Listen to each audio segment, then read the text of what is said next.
Welcome y'all to another episode of the Presidential Executive. What's going on? This your boy right here, JB. This is my brother over here, El Presidente Rag. What's going on, dog? Welcome to season 6, my guy. Man, what it do? What it do? Man, you already know. Y'all know where y'all can reach us at, man. We're wherever that you stream podcasts right now. We're on Apple Podcasts. We're on Google. We're on no. We're on Apple Podcasts. We're on YouTube. We're on Spotify. We're on iHeartRadio. We're on Amazon Music and Stitcher. Rag, what it do, bro? It's been a lot going on, my guy. You know what I'm saying? You know, we've been playing a lot of phone tag. You know what I'm saying? We ain't really rapped, as much, really. At the season, we got a lot of other stuff going on. So, this is the time and the place. We making content, bro. What's up? The mic is yours, man. What's going on, my guy? Man, nothing much. Man, shout out to all our constituents, everybody who has been tapping in for the last previous 5 seasons. And this is the start of season number 6. So we appreciate everybody for continuing to support us, tapping in again wherever you stream your podcast. You can find us at. Also follow us on Facebook, follow us on IG, follow us on X. Hold on before we start. I can hear you. I don't know if they can hear you though. Let me see this. No, I was looking like you talking. I'm like, your voice ain't. Yeah.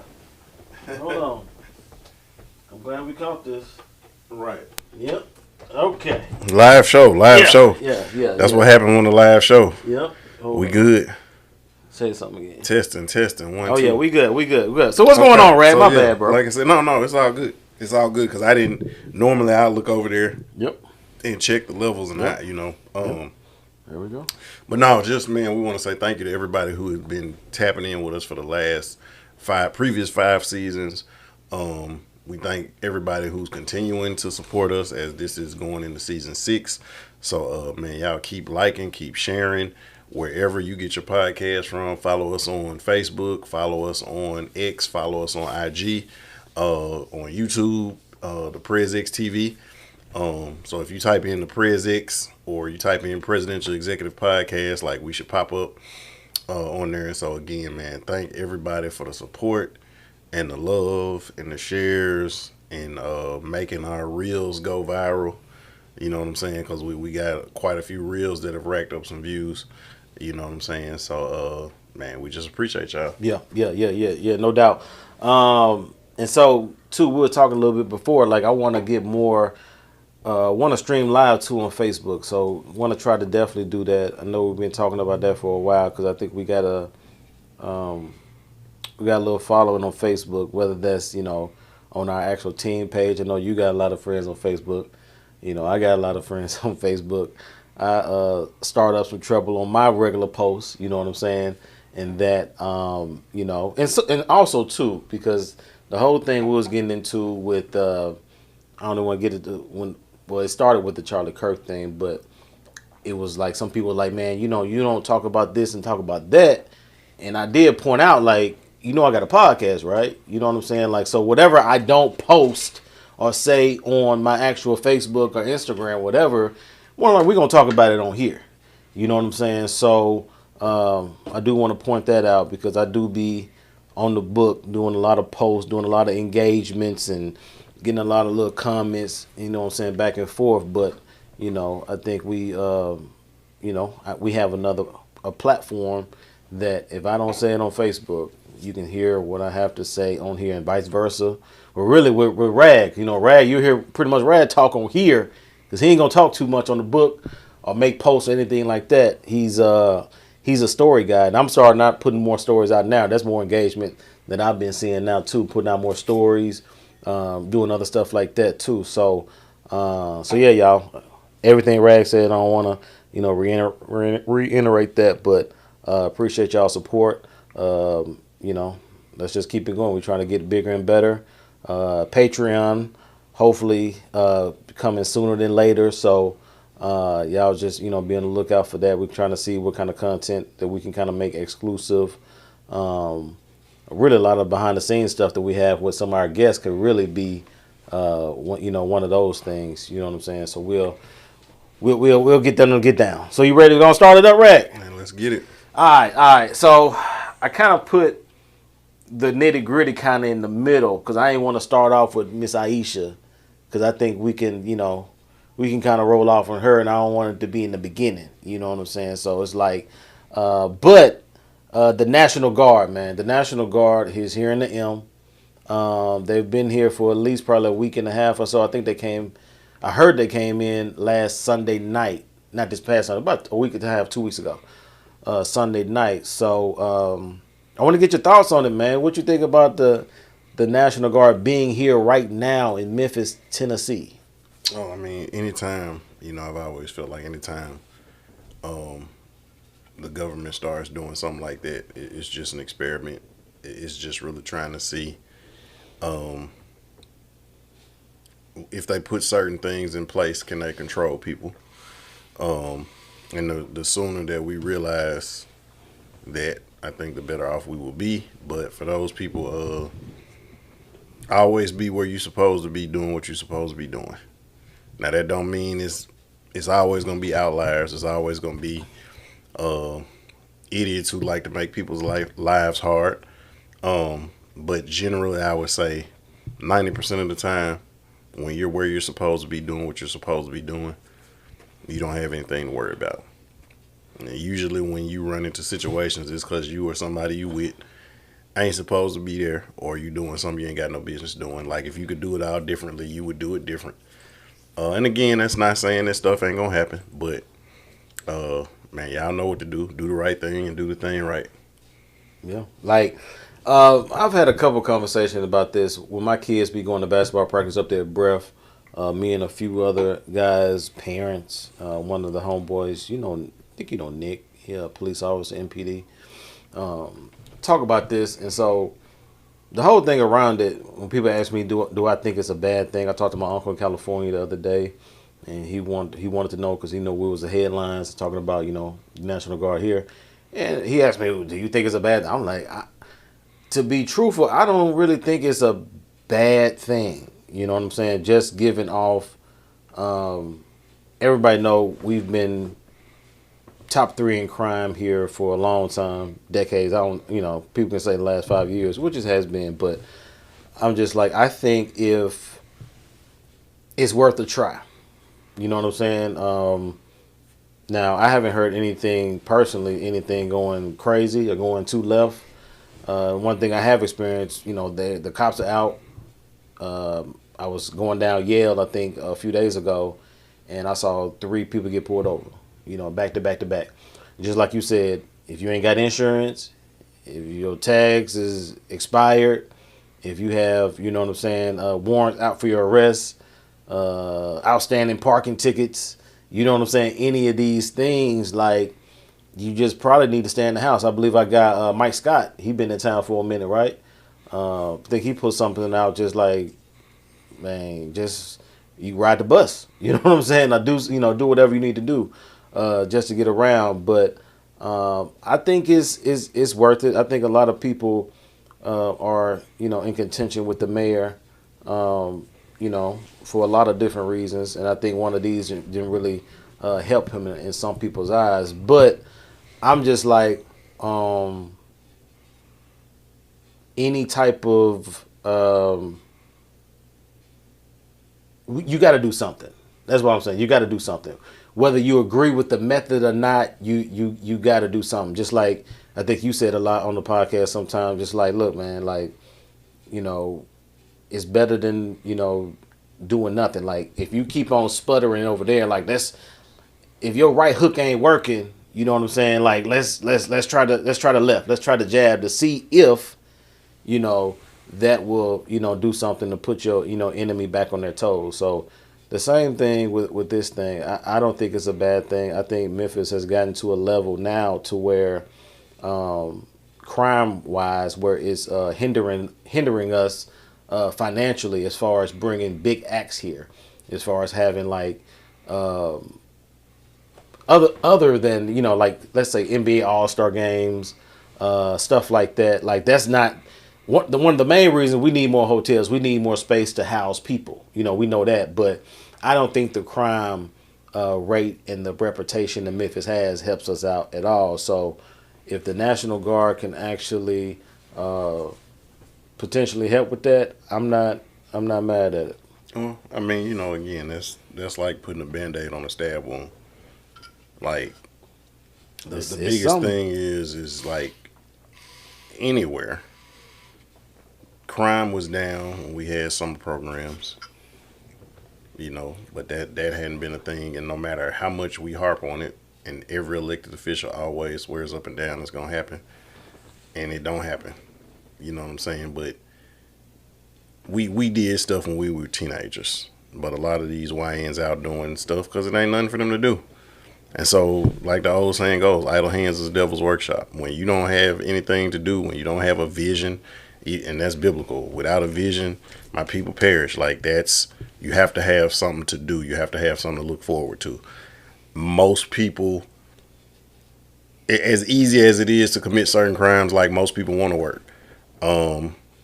One of the reasons why, like the Chris Brown concert got canceled, it's not because of the crime. It's we don't have the infrastructure in terms of when you bring an event, you got to have people who are local that can actually work certain stuff in the event.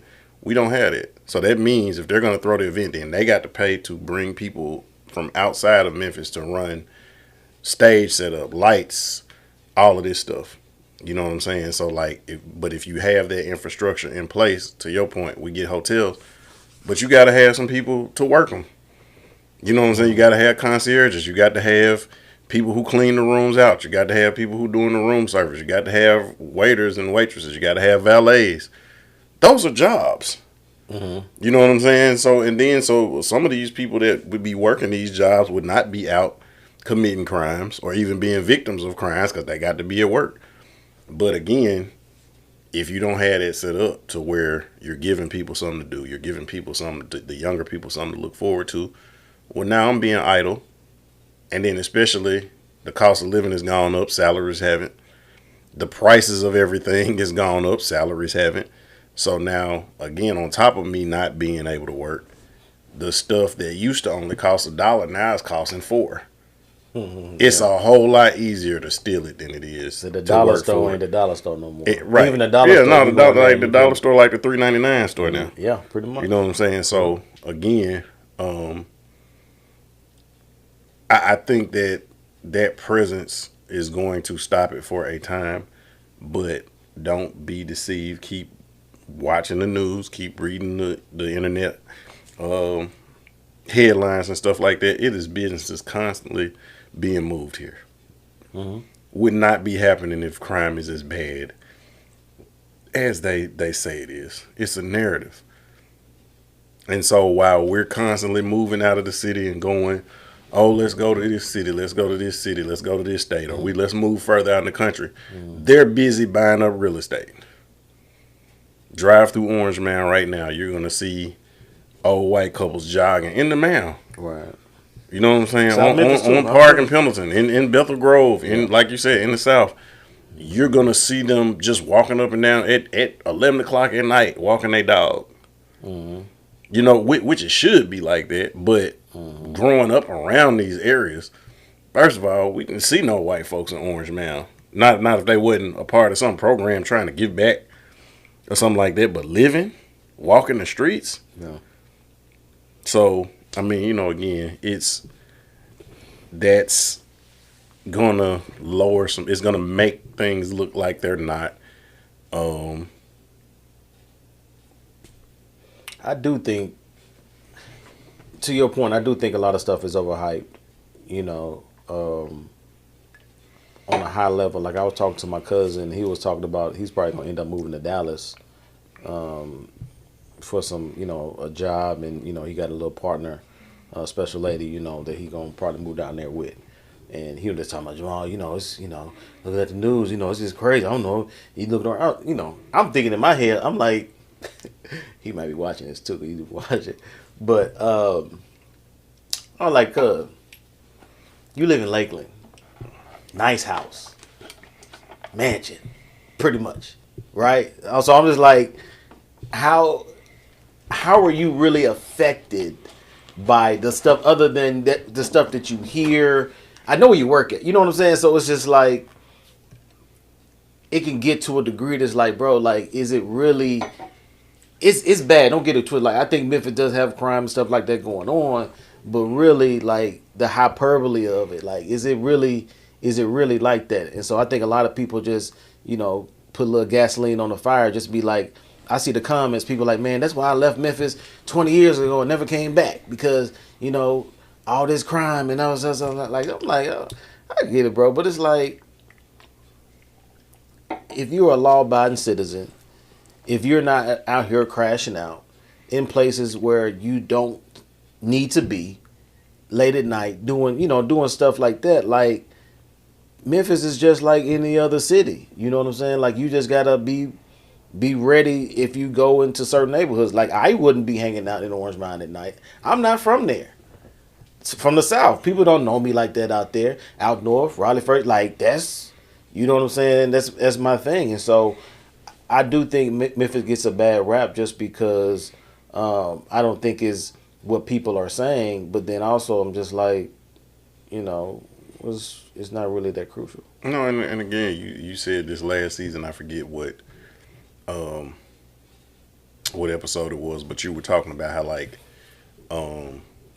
you had met some people who wasn't from here, and the consensus amongst like not just one group of people. These were several different out of towners from different places. So they wasn't even from the same place. Yep. It was like, oh, you're from New York. Oh, you're from L.A. You're from Texas. You're from wherever, and they're all like London, like Ireland. Never thought from what I heard about Memphis, it is nothing like what I heard. Yep. That was the consensus. That was exactly the consensus. You know what I'm saying? Yep. So you got out of towners who don't know anything about Memphis, and I'm pretty sure some of them were Caucasian people.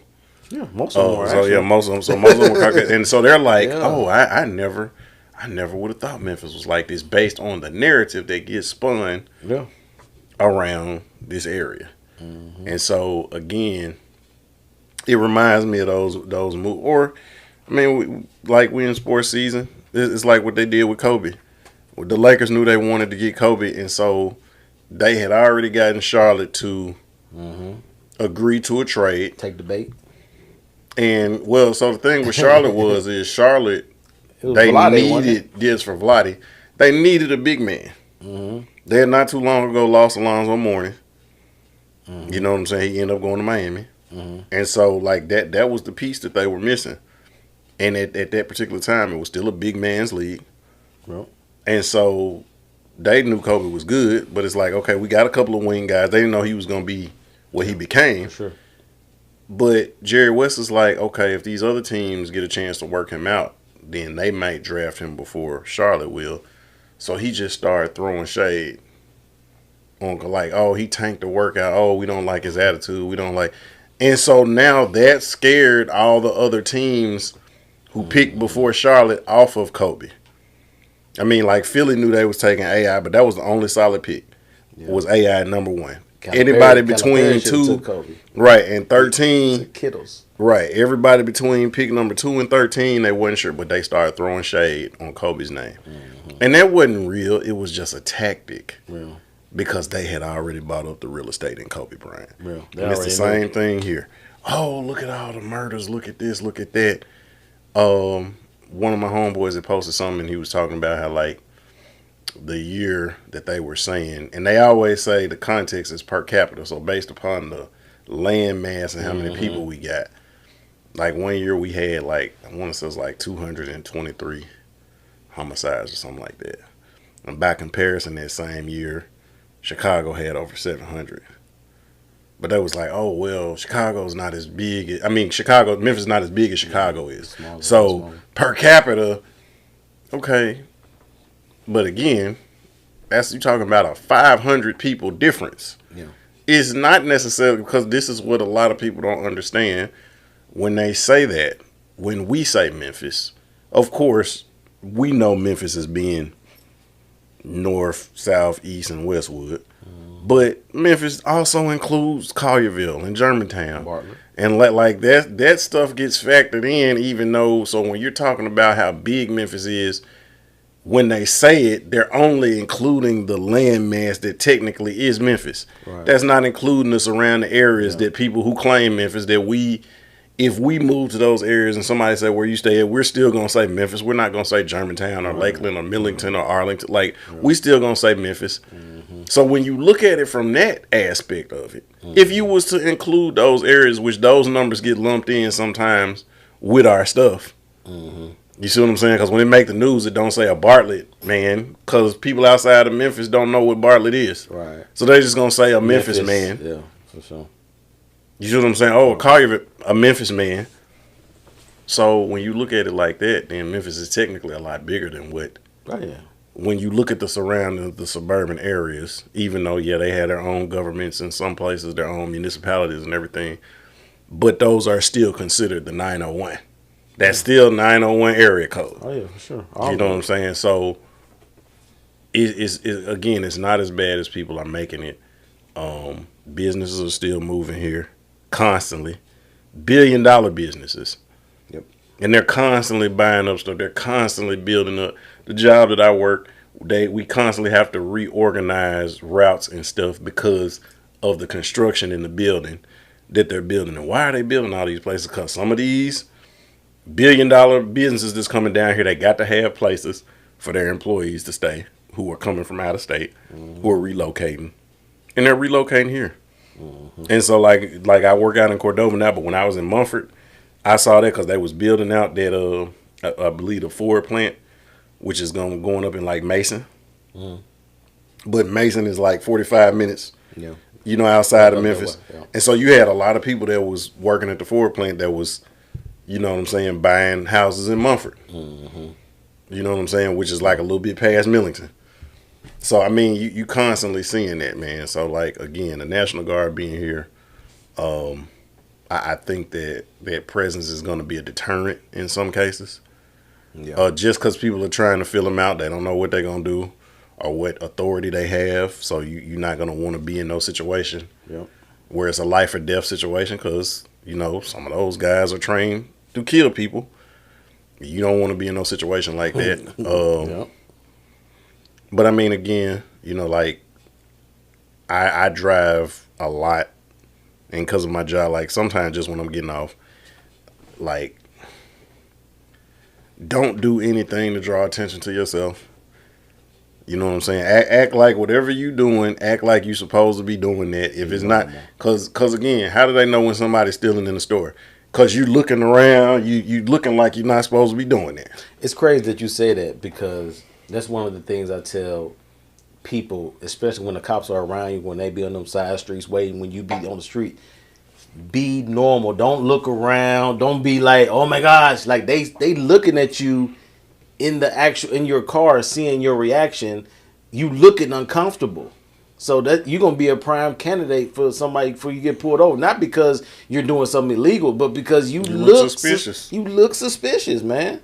And so I wanted to read this. I just got this thing from X. It said the Memphis Police Chief C.J. Davis said National Guard troops are likely to be deployed in the streets of Memphis on Friday, October the 10th. So, like I said, we'll see. And another thing too, most of the people that I've been seeing putting over, they've been like Bartlett Police, MPD people.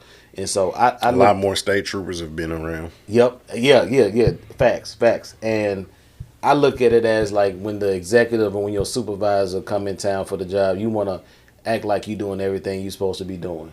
MPD, Bartlett PD, that's how I look at it. I'm like, they're over here taking people out, pulling them over and all this stuff to look like you're doing what you're supposed to have been doing anyway. Because really, when the National Guard comes to your vicinity, comes to your city, it really should be a slap in the face to the local law enforcement. You know what I'm saying? Because it's like, why are we here? We're trying to clean up something that y'all should be doing anyway. You know what I'm saying? So one of the things I think a lot of people are getting pulled over because it's like, when the principal comes, to your house. You know what I'm saying? When the principal comes in town, now you trying to dot every T, cross, cross all the T's, dot all the I's, do all the things that you supposed to be doing anyway. But now you got to show face because the big boss is here. You know what I mean? So So we'll see about that. Let's move on to this next one here, man. The Diddler, Diddy, he got convicted for 4 years, 2 months, 4 years and 2 months in prison. That happened actually last Friday. And I was looking at the reaction. Like a lot of people were like shocked or surprised or something. I think you was on the record. You said I don't think you said you didn't think he was gonna get any time at all, if I remember correct, or something like that. After the initial thing that happened when they let him loose. Yeah, no, I mean, I said I didn't think he was gonna get any time, but I wouldn't be surprised if he did. If he did, okay. But I mean, and again, like he's gonna get credit for time served too. So that 4 years and 2 months is really gonna be 2 years and some change. Yeah, I agree with that. And then if he agrees to go to like a rehab program, that'll knock off another 6 months. So I mean, realistically, it's possible that he may only do like a little over a year when it's all said and done. Yeah. My only thing is, and I've always been one, if you're guilty, like throw him up under the jail. But for what they guilty of what? You know what I'm saying? Like so, what? Now it's I'm like gonna read the thing in a minute. But. It's like okay, you're giving him 2 prostitution charges, but like in the history of everybody who's been locked up, I don't know that anybody has gone to jail for soliciting prostitution. Like that's a misdemeanor citation. That's basically you going to court and paying the fine. The first job I ever had was a summer job, and it was when they used to have them here. And I was down at 201 Poplar, and people would come in, and they would, fingerprint. And generally, it was most of the folks drunk driving, you know what I'm saying, or soliciting. Yeah. Now, keep in mind, 15, I didn't know what soliciting was. I found out because everybody who I had to fingerprint, they're trying to explain to me.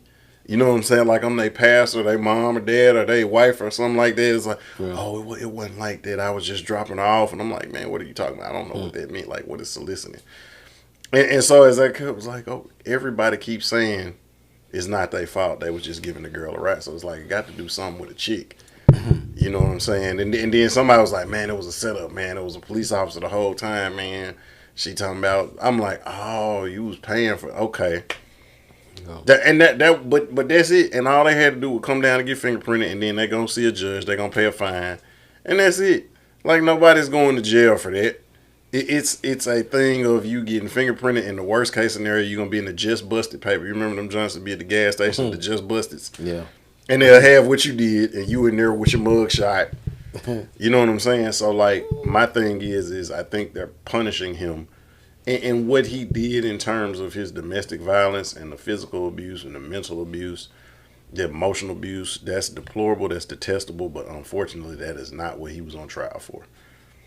And so sometimes we kind of get this thing, and we all hated this from our parents when we was growing up.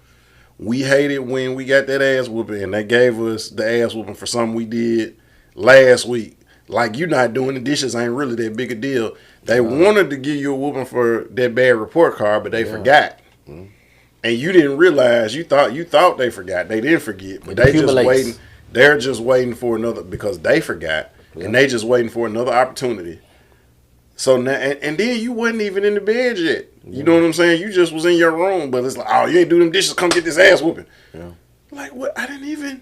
Yeah. I can still do the dishes like I'm not asleep yet, but it's like you're not getting a whooping for those dishes. You're getting a whooping for that report card. They just telling you it's for the dishes. Yeah. And so this thing with him, it's not because he was soliciting prostitution. It's because they really don't like that nothing really was done about all of the domestic violence.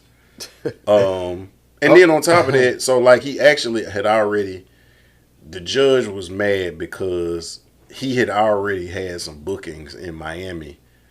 He did. For, I want to say, if it wasn't next week, like it was next month, he was accepting it was like speaking engagements. Or something like that. Right, like kind of promotion type thing. He was already accepting those type of things. And so it's kind of like, oh, I'm thumbing my nose, at the I mean, again. That was stupid, though. True, but that was dumb. I mean, like, I've learned that I can be firmly against what somebody is doing. And at the same time, I don't have a right to tell people how to feel about their stuff or how to live their life. Like, it's not for me to say. I can share my thoughts. I can share my faith. I can share why I live the way I live. But ultimately, you have to decide if you going to do something a certain way. And if I'm right, you know what I'm saying, then I hope you get it together before you leave here. Yeah. And if I'm wrong, the only thing I'm missing out on is some stuff I probably don't even need to be doing no way. True. You know what I'm saying? But like this idea that because I feel a certain way about it, you got to feel the way I feel. And if you don't, then I got to punish you because you shouldn't be accepting no. Like, the man just spent millions of dollars in legal defense and he just lost another 20 paying her. Mm-hmm. You know what I'm saying? So, like, if he want to get some of that money back, because I know he ain't doing them engagement for free. I know they paying him. So, if he want to get money after he done lost hundreds of millions of dollars, if this man is going to make $100,000, and, like, that's what he does. He's a money maker. He's a hustler. He's an entrepreneur. It ain't my job to stop you from making a living. It's not my job to be your morality police. Yeah. Your public image has taken a hit in which you will never recover from. Because now, no Diddy has become part of the lexicon, just like pause and no homo. Like, now you got people saying no Diddy, like, and that ain't going nowhere no time soon. But on top of that, I got to punish you for how dare you accept work. Yeah. Essentially, that's what you're saying. How dare you accept work? Yeah. How dare you think you can go to work? Yeah. Now, my thing about with the Diddy thing is, like, I was laughing when you were saying, because it's like you've been looking in my household, because that's literally what happens here with, EJ and all them folks. Like, I come home tired. I heard what you did. I did this. I come home tired. I forget about it. But I'm waiting. Oh, snap. Okay, I'm kind of waiting for you to mess up. You know what I'm saying? Because now, not only what you just did, now I just remember what I should have got you for. You know what I'm saying? And so, with the Diddy thing, like, I do think it was very dumb for him to make at least public, him having some Miami. I think I heard. I don't know if it was a club thing or a conference or whatever, but him, I just knew he was gonna get some time.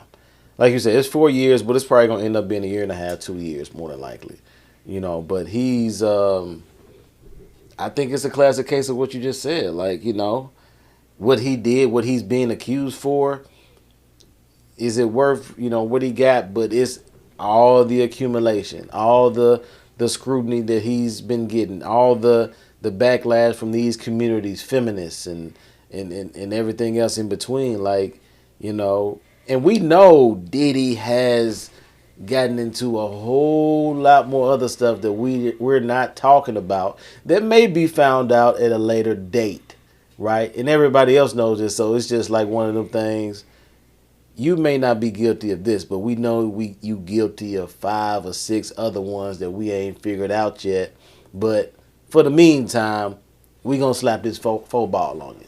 This 4 for 4, in 2 months, and you're gonna deal with it. Now they may, be like, you can't do some of these other things to expedite your sentence out, to be like, you can't do this. Now they may do that because I heard he's gonna actually be in fed time. He ain't gonna be like in a locked away place, not amongst other people. He's gonna actually be in there with the criminals. So, yeah. So I don't want to say it's justified, but I ain't surprised. I mean, no, I thought he was gonna get more. He already paid for it though. What you mean? Like, her getting that $20 million. Are you talking about literally paying for it? Yes. I mean, but what I'm saying is, so like, if somebody say put a value on my pain and suffering, put a value on it, on what I did, even if she pays 40% tax on that, she still got $16 million. Yeah, she paid now. You see what I'm saying? Like, and then that ain't including the 10 that she got from the hotel that released that footage. She won 10 from them. So just off of the 20 million she got from Diddy, even paying 40% taxes, she still got $16 million. Yeah. You know what I'm saying? So now if you can't stretch that out, and like I said, that ain't even including that 10 she got from another place. If you can't stretch out that $16 million, you know what I'm saying, to at least live comfortably for a little bit. No, she good now. You know what I'm saying? Like that should at least last you the amount of years that you was in that relationship with him. Yeah. So you saying the money should suffice for him not getting convicted or going to jail? No, what I'm saying is, so like if the thing was, if they was able to retroactively punish him for the domestic violence, and he had already went to jail for that, I don't think that he should have gone to jail. You get out of jail, and then when you get out, then you still got to do something else, like you already paid for that. That's what I'm saying. It's like the whole purpose of her filing the lawsuit was for him to pay for what he did. So he did. He could have, like, now whether he wanted to pay, whether it was she was trying to get him for more or whatever, she was okay with accepting that $20 million. And then the only reason that she even testified is because they was like, well, if your name come up in whatever, then we can charge you. So it's best for you to tell your side of the story and everything like that. So we can't charge you or whatever. That's why she got immunity. You know what I'm saying? So, but again, it's like, okay, nothing that you all were trying to say that he was running a criminal organization. You did not prove that. Yep, correct. Now, if from the jump they was like, we gonna sit up here and say that you be soliciting prostitution and you all about prostitution and trafficking and whatever, fine. But you basically saying he's running a criminal organization. This is a criminal conspiracy. You didn't prove any of that. The only thing you proved is that this man is a freak and he kind of nasty and he's weird. Oh, I mean, and we think he's like, he probably don't think he's nasty. People who do the same probably don't think he's nasty. But to the average person, I don't know too many men who, or at least who would admit that they sit up and like to watch. You know what I'm saying? They woman get ran through. And in some cases, not just one guy. In some cases, it's multiple guys in there. You know what I'm saying? So like I said, I can't even sit up and watch porn for no long time. The semen on the nipples, that was a part that got... But to be sitting up eye level with a dick that ain't mine. And then not only that, you gassing them up like, come on, Playboy. Come on. Like, no. What is wrong with you? Well, it was probably the Molly. You know, they be all, you know, he ain't sober doing it now. Man, I've taken Molly before. Molly get you on that level. One thing that I have, and I will down this hill, because like I said, it ain't no such thing as peer pressure. Because if it was, everybody would do cocaine. If it was, everybody would be gay. If it was, everybody would be straight.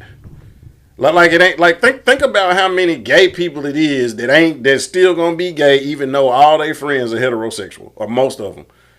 Hold on, let's go back because I'm just saying you brought up some. Okay, you saying there's no peer pressure. No, you're saying that it's just something that you want to do anyway. And it's just like the toys that you buy your kids. Some of them require batteries. Just because the battery ain't in the back don't mean it don't work. It just need a battery in the back. When you put that battery in the back, it's gonna do what it's designed to do.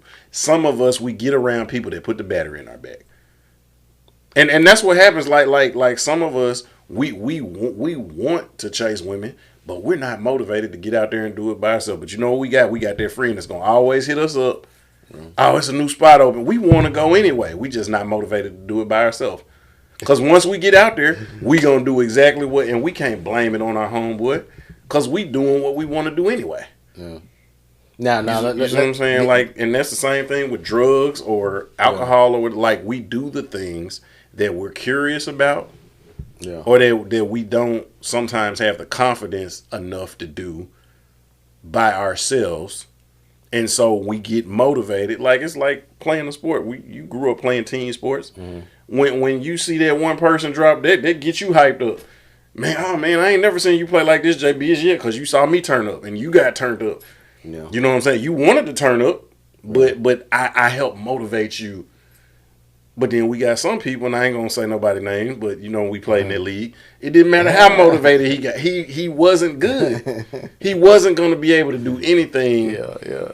He didn't all of a sudden get cold because he's on the team with all of these guys. You know what I'm saying? Like bless his heart. He what coaches say. He's a hard worker. He's a hard worker. But and that's the thing. I don't think she got peer pressured into doing nothing. Because in some of the text messages, I watched the interviews that some of those prostitutes did. They did a lot of them on Vlad TV. Some of them did on the Art of Dialogue. But one guy was like, man, he saw them out in public and he was with a girlfriend. And she like mean mugged him. And then like all of a sudden his phone started blowing up. And he's with his current girlfriend. His phone blowing up. Yeah. And Cassie hitting him up like, oh yeah, we down to freak off tonight. Like, what's up? You coming through? We gonna pay you this much money? Like, so it wasn't just. And he said he saw her. He didn't even see Diddy. You see what I'm saying? So like that, like some of that stuff was coming from her. Wow. You know what I'm saying? So it's like, and again, some of the testimony like, oh, sometime man Diddy and fell asleep. He done passed out because he done got too high or too drunk or whatever. And Cassie's like, okay, well look, we ain't got to worry about him. We can go and do what we doing anyway. Like, come on. Now, I do believe there is peer pressure. Now, in this particular situation, whatever, no. But just, there is a such thing as peer pressure. Like, it was in a service one, not too long ago, and some other church, not the one I regularly attend, but, it was one of those, hey, we going to give this $150 seed, and then and who gonna do this, and so it's like, let's say everybody knows you're a millionaire, you know what I'm saying? You sitting in the front row, you know what I'm saying? Who gonna give this $1,500, thing like that? Now, you ain't gotta give it, but you know what I'm saying? It's like we know you making good money, and so now I don't really want to do it, but just to save face, I'm going to be like, look, I got it. You know what I mean? Like, I think people can get pressured into doing things that they don't mind doing, but they just going to do it because they're scared of the perception, how it's going to look to other people. You know what I'm saying? Now, as far as the Cassie case, when it comes to that, when it comes to sex, I just think you going to either do it or you not. You know what I'm saying? You're not. You can get manipulated, I think. You know what I'm saying? But which ain't peer pressure, though. Correct. That's not peer pressure. Coercion is not peer pressure. Yeah. So I'm not saying that manipulation ain't real and coercion ain't real. Mm-hmm. But I'm saying like a lot of times when it's implied, and you gave a good example with that. But the implication is that I didn't have anything to do with this. If I wasn't around this person, I wouldn't have done it. Yeah. And the reality of it is like, no, if you knew you wasn't gonna get caught, you would have did it. If you knew it wasn't no consequence, you would have did it. Yeah. To the example you gave, I think a lot of times, even when people don't have, but they'll get that rent money, the whole thing, the question is I would ask is that if you was a millionaire or 100,000 air, and you had that 1,500 wouldn't hurt you, would you do it? If the answer is still yes, then you didn't get peer pressure just because you saw me who got the money do it. It was something you really wanted to do anyway. But your reservation came from the fact is because you got rent due, you got that car note due, you got or the mortgage or whatever, you got to pay for private school or whatever bills you got, you already know that. But when you saw me do it, they put the battery in your back. Because if you had it, you probably would have gave it anyway if you had it. Yeah. But for me, when I see the like I said, I know some people who got it, and when they be asking and big, because I done been in some of them services, and they be sitting there looking. Yeah, no, I'm gonna wait till he get down to 50. I get a 50. I ain't giving 1,500. And they probably can get your 15, my 15, somebody. But they like, nope, I'm gonna wait till when he get to 50, I'm gonna get a 50. Because they don't want to feel like they forced to. But it ain't just that. They wouldn't give it. That's what I'm saying. They don't want to give. They already have in their heart set what they're going to give anyway. Yeah. So it don't matter what everybody else doing. It's cool. I'm going to give what I'm comfortable given. Now, I will say to your point, I think sometimes they may not like being put on the spot. Like the only reason I'm gonna do it in front because you calling for it and everybody looking at me. So I probably was gonna give it anyway, but I would have just did it anonymously. Right. But to your point, to save face or whatever. But I'm gonna go ahead and do it. yeah, but to me, I feel like if they ain't gonna give 15 or however much it is, they not gonna give it because if they was gonna give it, they was gonna do it regardless of whoever said what. And and like I said, the only reason I say that because I know too many young ladies, believe it or not, who ain't never had sex. Even though all their sisters or aunties or cousins was sleeping around their best friend, and they be the ones babysitting all of their kids. Even though every dude they had was trying to get them to do it, they just didn't do it. I know plenty of guys. We know a guy. You know what I'm saying? Like, and all of his homeboys was out doing, and I know this because we was his homeboys, and that's what we was doing. Yeah. And he was like, "No, I'm good." In spite of us telling him, "Hey, you know that girl broke up with you. You know why she broke up with you, right?" No, she didn't do that. Okay, how come she just ended up pregnant with the next nigga she got with? And this to happen to you like 3 or 4 times. Every girl you break up with, the next nigga they get with, they end up pregnant. Cause that's what they was waiting on. You just wasn't giving it to him. Yeah. But he would not be peer pressured into that because that was not something that he wanted to do. But also, if somebody, the person that we're talking about is like that, could be easily manipulated when. I'm not even gonna when you know what I'm saying? You know that's my guy. I'm not even gonna touch that. We keep it a bean though. You feel me? So as much whether as or not he is easily manipulated is up for debate. But I was just making the point that I know somebody who was not gonna be peer pressured into what everybody else was doing. For sure. Yeah, for sure. All right, now I do wanna I wanted to read actually what he's being convicted of because I don't think I knew fully. Let me read this. It says Combs has been jailed in a federal detention facility in Brooklyn, New York since his arrest in September of last year, was facing up to 10 years in prison for each of the 2 counts of transportation to engage in prostitution he was found guilty of in July. He was convicted of transporting 2 of his former girlfriends to have sex with paid male escorts at drug-fueled nights called freak-offs or hotel nights. And it says Judge, whatever his name is, ruling Friday departed from the prosecutor's 11-year sentencing recommendation, and the defense team requests for a 14-month sentence that would have secured Combs' imminent release after time served. Blah, blah, blah. Rejected, da-da-da. Okay. I'm trying to get to the part that they saying where he got plea deal, da-da-da. Okay. I ain't gonna go through. Okay. All right. So, but that was the main thing with Diddy. Again, he got 4 years and 2 months, basically for trafficking, prostitution, however they want to call it or word it. But we both believe that he probably gonna end up part of this deal in about 1.5 2 years, if that. All right. So speaking of 304s.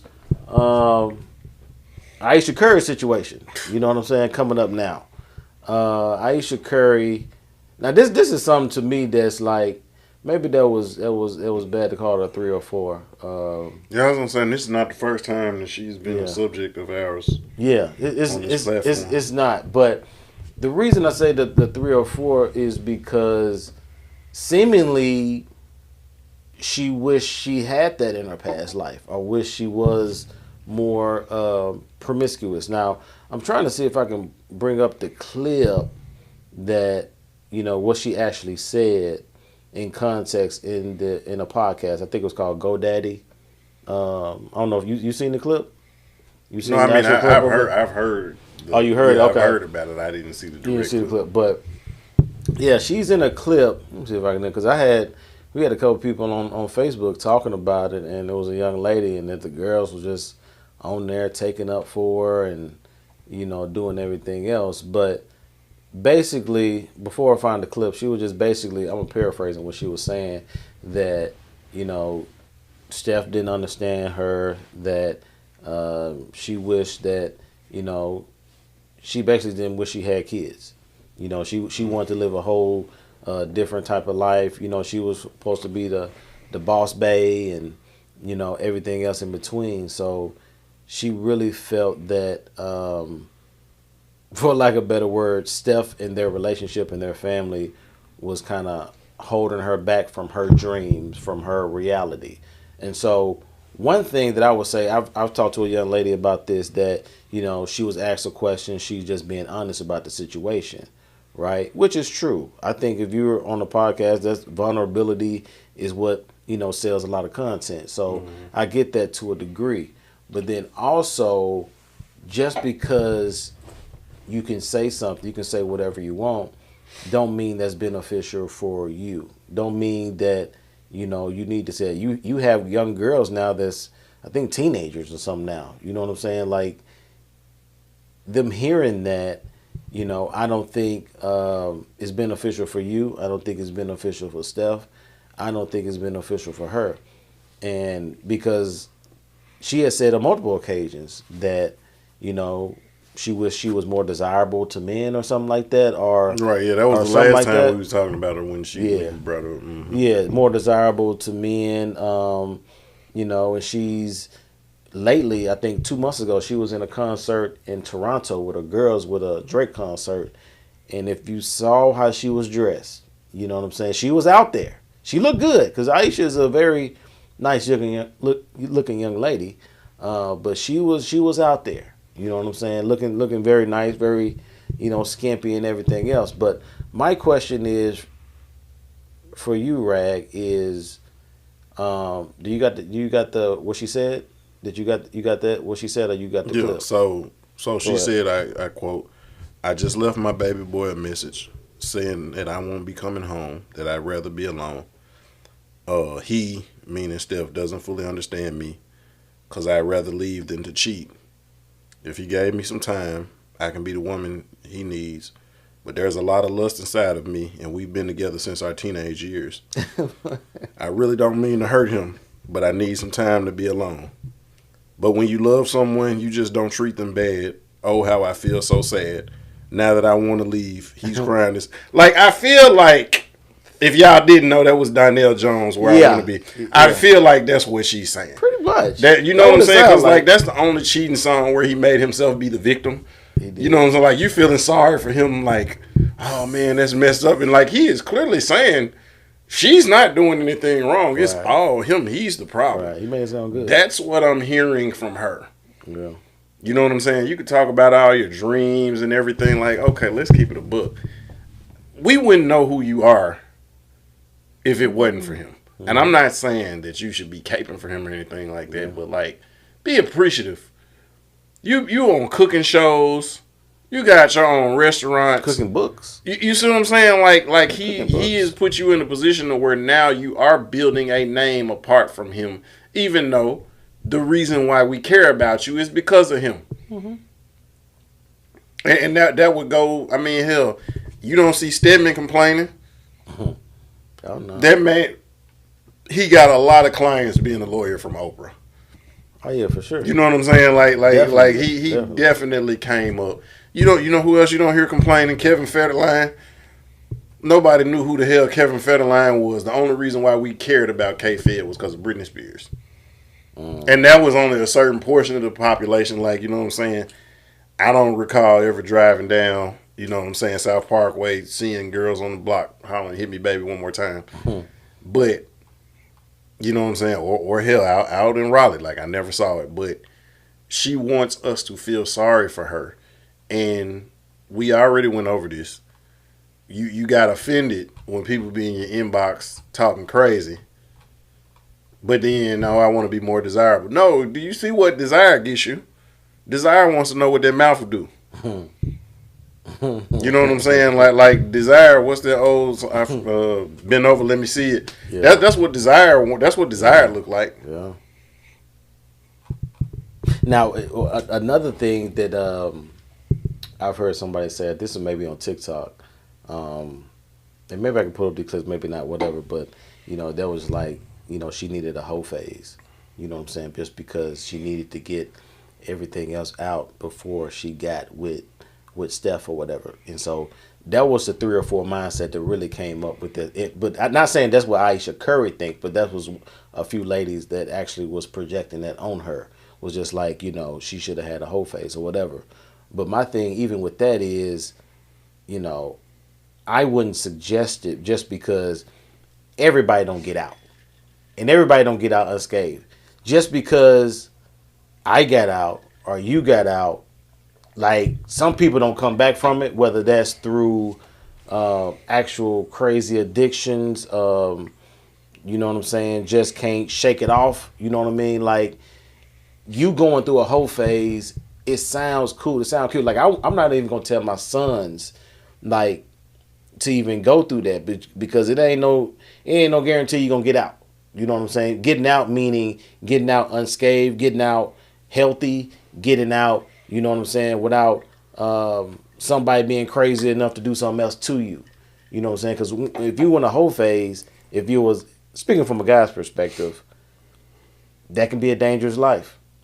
You know what I'm saying? Given because, you're dealing with other different women, you don't know their temperament, and things could just go left. No, well, I would say the most dangerous thing is not even it.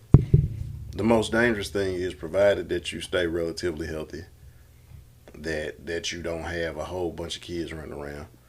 The scariest thing is that as a man, you realize, and it's unfortunate because it ain't a level playing field, but as a man, you realize you have options. That's the scariest part about it. Because no matter how much you want to settle down and, do right or whatever, always in the back of your mind is you got options. And that's what the whole phase will do for a guy. What they say, what one person don't do, another one will. That's never more true for us. Yeah. Your woman don't cook, is 14 who will. Your woman don't give head, is 14 who will. Your woman is not spontaneous, is 14 who are.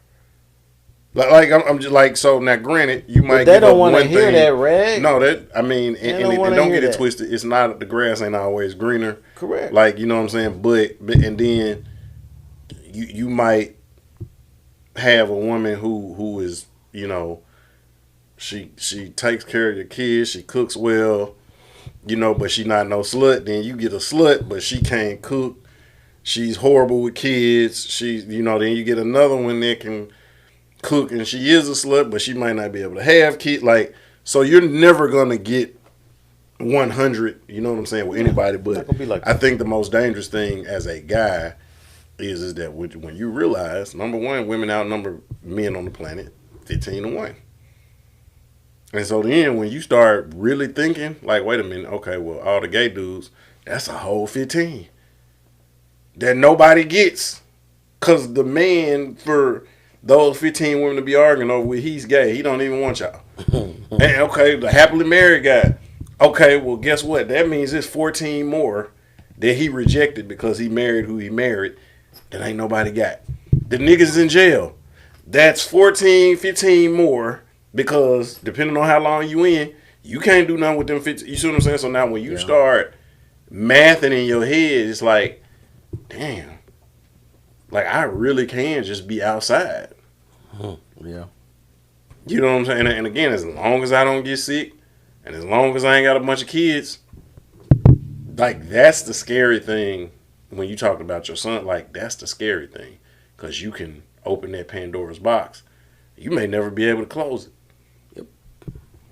It ain't, cause you know what I'm saying? No matter how righteous you want to be, no matter how solid you want to be, you may never be able to close it, because you're going to always be in that mindset of, and then it makes it hard when you're in relationships, because when you don't want to deal with something, I can always find. You know what I'm saying? I can always find. And then if you do the half my age plus 7, as you start to get older, then you'll never. You're going to always have an option, because not only do you have your age, but then you can go as low as half your age.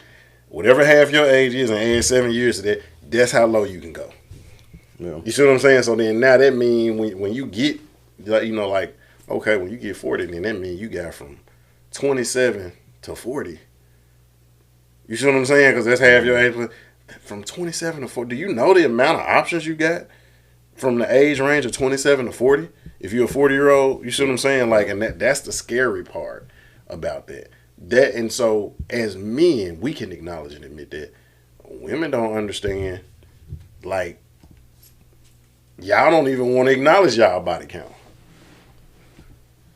Now for men, we may not be comfortable sharing how many or how little we've had because we don't want people looking at us funny one way or the other. But like one thing we not gonna do is be denying if we did it or not. We ain't never gonna say we didn't do it. Yeah. We'll say like we might add a couple of extra, but we ain't never gonna say, oh no, I didn't. I was never with Hallie. No, we gonna, oh yeah, I did that. Yeah. Think about how many women you know that lie about their body count. And they lie about it for all types of different reasons. Oh, it wasn't good, so I ain't count him. He was only 2 minutes, so I ain't count him. We only did it once, so I ain't count him. Is that what you really wanted when you say you wanted a whole face? Do you really want a bunch of niggas coming about the woodwork talking about, oh, I used to smash Steph Curry wife? And that's the part of me that why I don't really like it. Like I said, you can excuse some of it. Not for me. I know some women will, but the thing about me, like I'm a promoter of marriage. Like I said, it can be tough. Like don't get it twisted. But seeing a situation like this, Ayesha Curry and Steph Curry seeming to be the model couple, like all the light skinned baby, pretty little girls, got the little boy at the end. I think they got 4 kids now. So now looking at that situation, seemingly a woman that has the world, you know what I'm saying, and everything in it. Like I said, not only just you staying at home, being with the kids and being a model wife, you're actually, like you said, an entrepreneur, model, whatever else. And so now you seemingly have the world at your fingertips, but it's not enough. You seemingly have everything that women want as far as financially, having a guy that's a stand-up dude like Steph Curry, for all intents and purposes, like he's a model citizen in the league. Like he's the model. Like I remember Andre Iguodala was talking about him. He was like, man, and he was around him every day on those Golden State teams. He was like, man, I've never seen somebody as good as him. Like I just think, sometimes you're gonna see him slip or whatever, but he's that. He's what he, you know what I'm saying, is hyped to be, right? And so you're with this guy, and so what they say, you give a woman the world, she gonna ask for the solar system. You know what I'm saying? You give her the solar system, she maybe ask for whatever else thing is bigger. So it's like, what is it? Like these folks looking at this, people that like was on the edge of marriage, looking at this situation, like it's validating them. We can't win. Like this dude has everything. Look at Adam and Eve, man.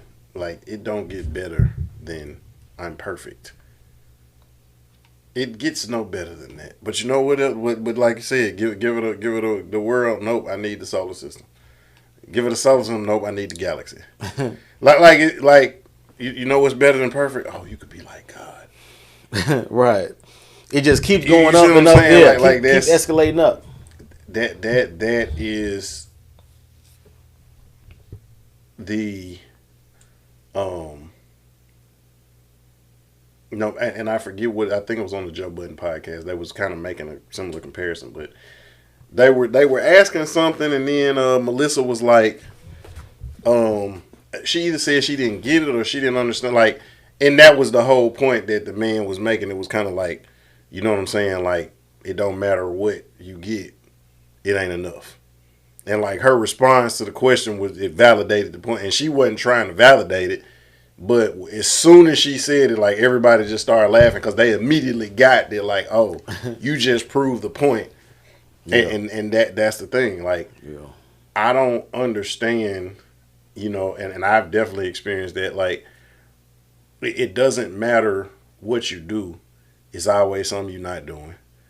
It's something that can be found. It's like, oh, you did this. Or like, you know what I'm saying? It definitely.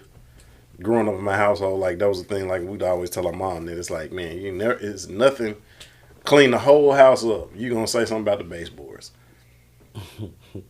And I ain't never went to nobody's house and been like, you know what? I like JB house, man, but it's them damn baseboards, man. I can't even kick it over. I might not come back for roaches. Yeah. Not no damn baseboards. Yeah. You know what I'm saying? And it's like it's not enough. And so here it is, like you said, you got a woman. You've been empowered She got everything. to have your own. Yeah. To do your own. You're in a position to where now, if he dies tomorrow, you still got your restaurants. You still got your modeling career. You got cooking shows, like television shows. Like I said, you sell a best-selling author, the whole 9 yards. I think she had a show on Food Network. Right, that's what I'm saying. You got a show like you got all types of stuff. And again, it may not happen the way you want it to happen, but realistically, if you're on your own, are you a millionaire on your own? We would like to think that we are. I mean, but the reality of it is like even people who claim to be self-made, like none of us are self-made. Correct. All of us, somebody opened the door, somebody opened the window, somebody gave us a ride, somebody didn't dock us when we was 2 minutes late for work. Somebody whispered to a supervisor or boss in their ears and put our name in for a promotion. Like somebody looked over our application 2 or 3 times before they, and circled our name. You don't do it by yourself. You don't get there on your own.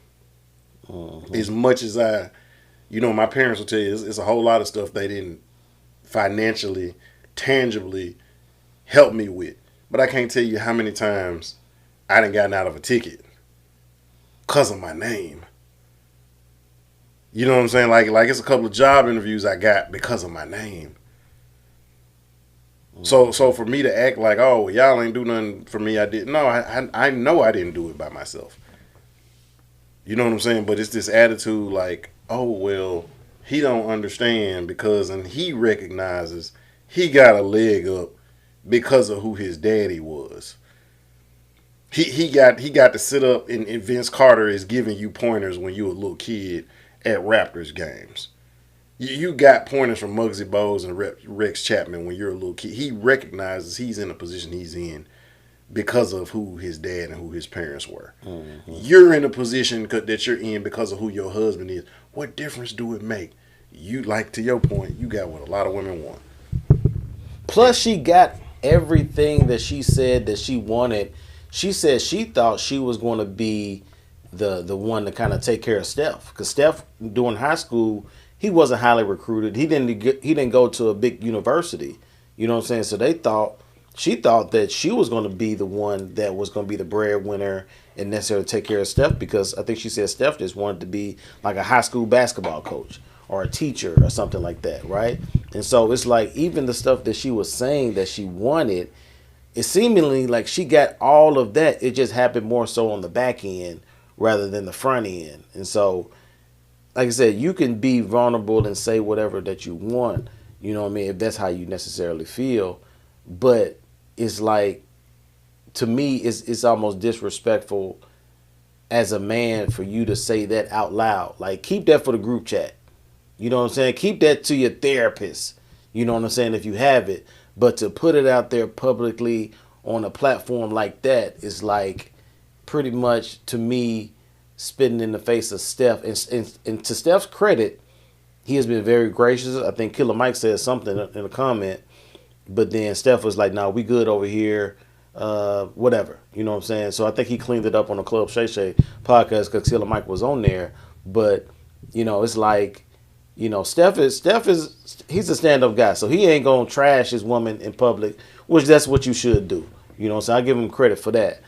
However, on the other end, man, it's just like she's making it hard to keep on, taking up for her, like in public, because the way she's talking and what she's saying is, to me, I don't see any benefit for her, Steph, or them girls and that boy to look back and be like, my mommy said this, that she didn't really, she didn't really want us. She didn't really want to have kids. She never wanted to be the girl that was in a dress or get married or doing this is stuff that women think, but is it is it beneficial for you to say this on a public platform and not just having in a group chat with your girls and stuff like that?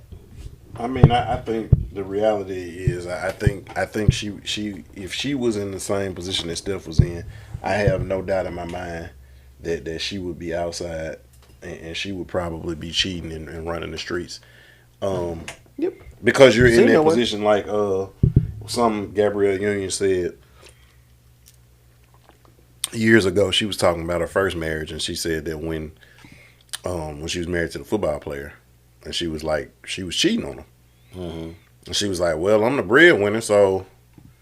Yeah, I remember. Yeah. You see what I'm saying? And so essentially. Yeah. Correct. But you're in a situation you really don't have a reason to. Because not only does he take care of everything, like essentially he's the salt of the earth. He's a stand-up guy. He does everything right. So now if you outside on that nigga, like ain't nobody gonna be big up in you like, yeah, girl, you go get yours. They're gonna be like, you dumb. Yeah. I ain't gonna say the other, but they would say that. Yeah. But if you were the one that was the breadwinner, then you could be out here doing whatever. And what can he say? Because you're taking care of him. Right. Let me ask you, because you went to Bible college, you went to school, so you can. What is covetousness? To sum it up, is that old quote that says, "Comparison is the thief of joy," or comparison is the enemy of contentment. Right. When you have what you got, but then when you start looking at what somebody else has, and now you're miserable, now your stomach hurts, now you're mad, not even necessarily because you don't have it. So in some cases, you're just mad because they got it. Mm-hmm. I don't even really want a house that big. I'm just mad that you got a house this big. That's what I'm saying. Like, yeah, that's what I think. I think Ayesha Curry got that. Because everything that she's been saying over the last few years, including this, is like she wants to be in the position that Steph is in. She wants to be desirable, like all these girls grabbing at Steph, when they going out, or he be, at Golden State Arena, and you seeing all the women throwing themselves at her. You know what I'm saying? You want to be,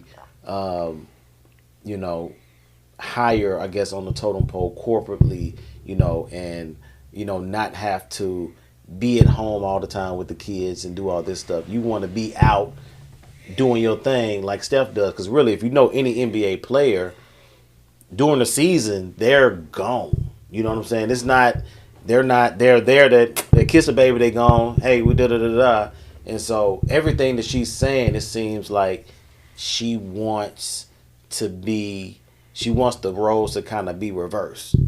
To a degree, we said, because that's what she always thought, and that's what she always seemingly wanted. Because she said, as much as I love my kids, I love being out doing my thing. You know what I'm saying? Whether that's my cooking stuff or whether that's, other, stuff that she got going. So I just said that word because I think to me, it sounds like a case that she slick, kind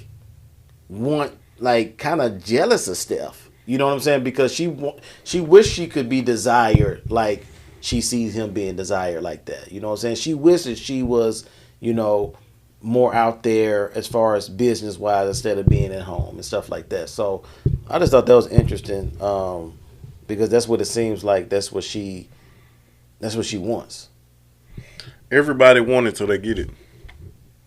Heavy as the head. I mean, heavy as the crown. No, it's heavy as the head that wears the crown. Heavy as the head. Yeah. Heavy as the head. Yeah. It's like because people don't know how much that crown weigh. This is true. You know what I'm saying? Like, I want to be. I want to be outside. Like, you ain't got no friends. Boss Bay. You know what I'm saying? Like, I want. I want to be doing this. I want to be doing that. Okay, go for it.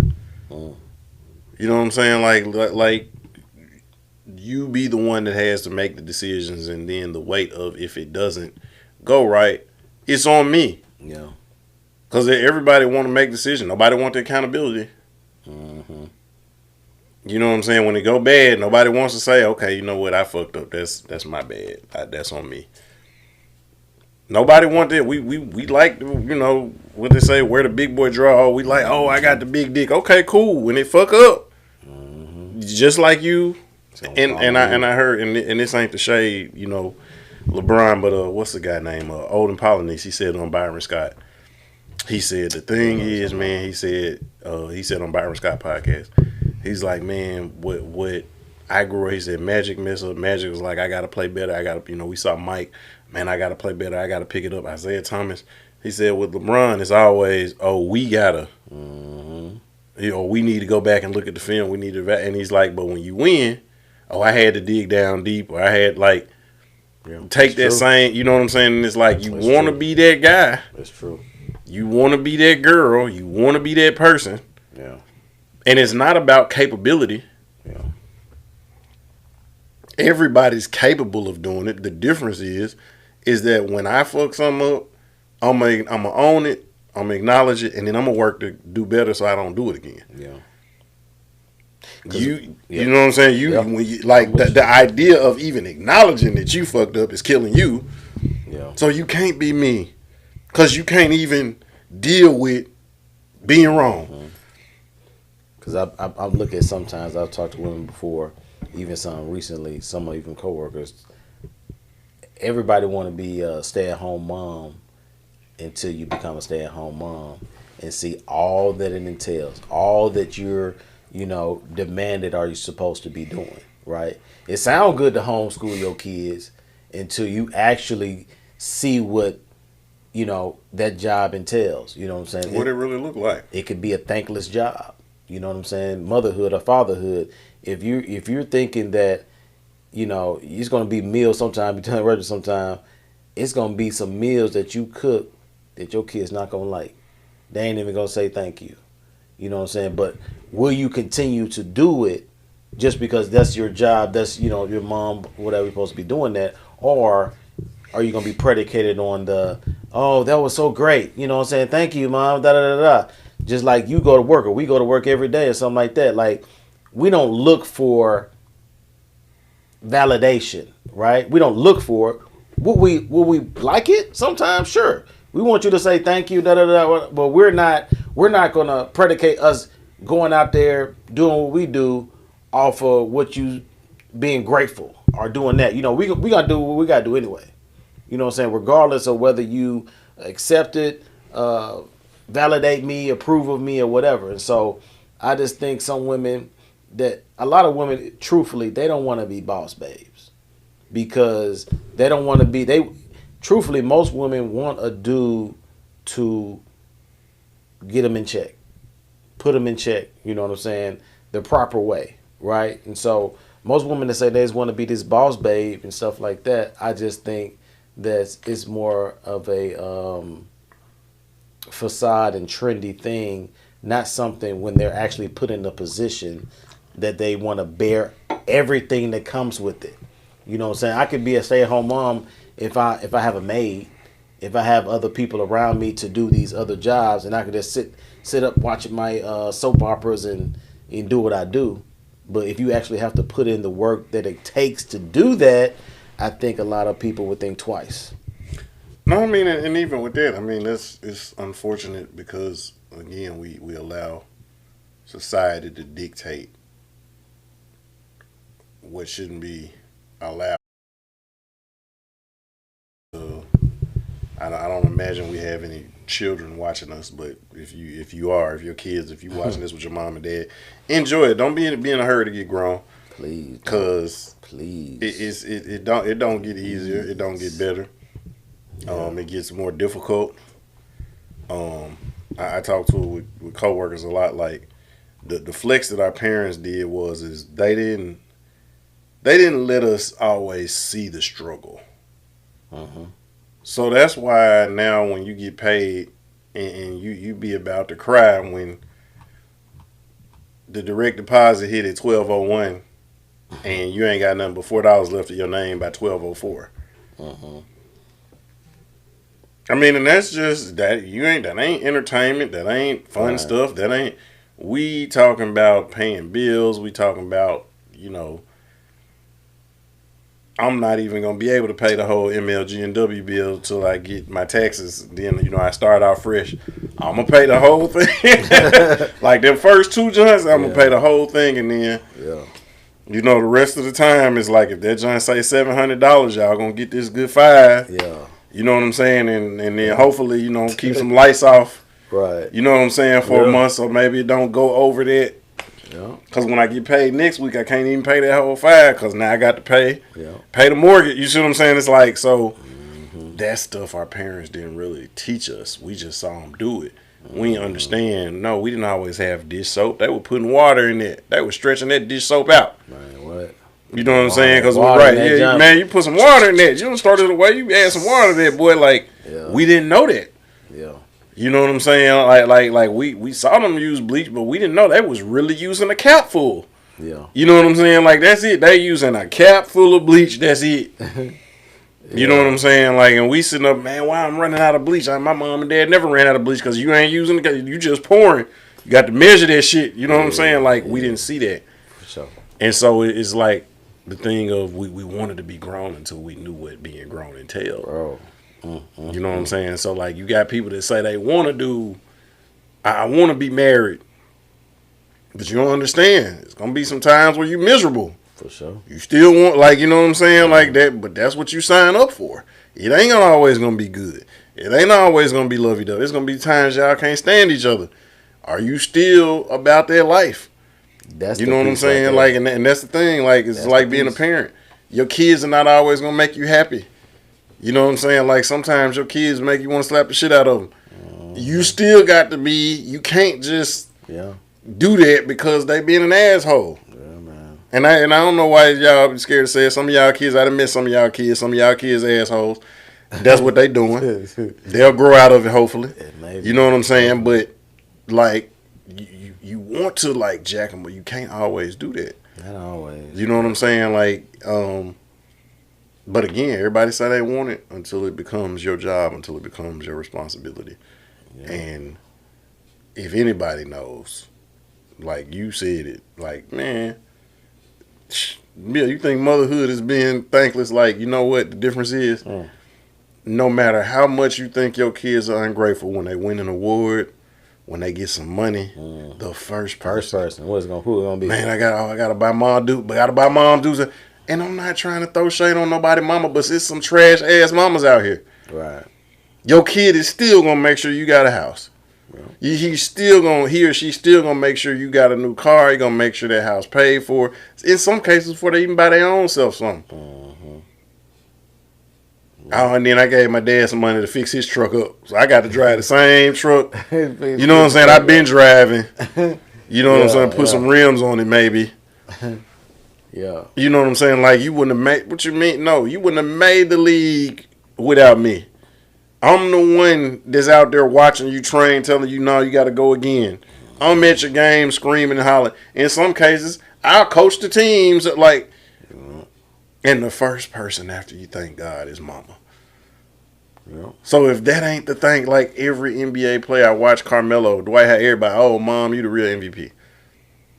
Kevin Durant, oh, mom, you the real MVP. That's what everybody, the damn Michael Jordan movie Air was almost, the subplot was about his mom. Right. She was the main character. You know what I'm saying? Like, she's one of the main characters. Like, you don't even see, all you see is the back of Jordan's head the whole time, and then stock footage of him in North Carolina. Yeah. You know what I'm saying? Like, and his dad sitting up there grinning, happy to be in the movie. Yeah. But in real life, we know that was MJ's best friend.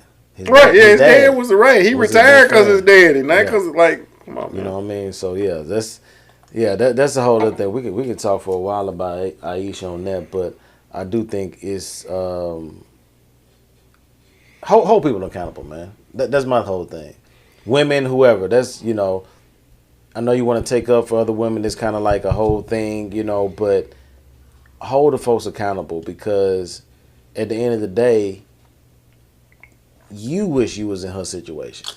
Many of you taking up for her, y'all wouldn't be speaking of that in that situation like that, because it's her. Now, I understand, girl. I feel your pain. Like, come on, man. Come on. This next one here, the WNBA drama, man. WNBA, what's her name?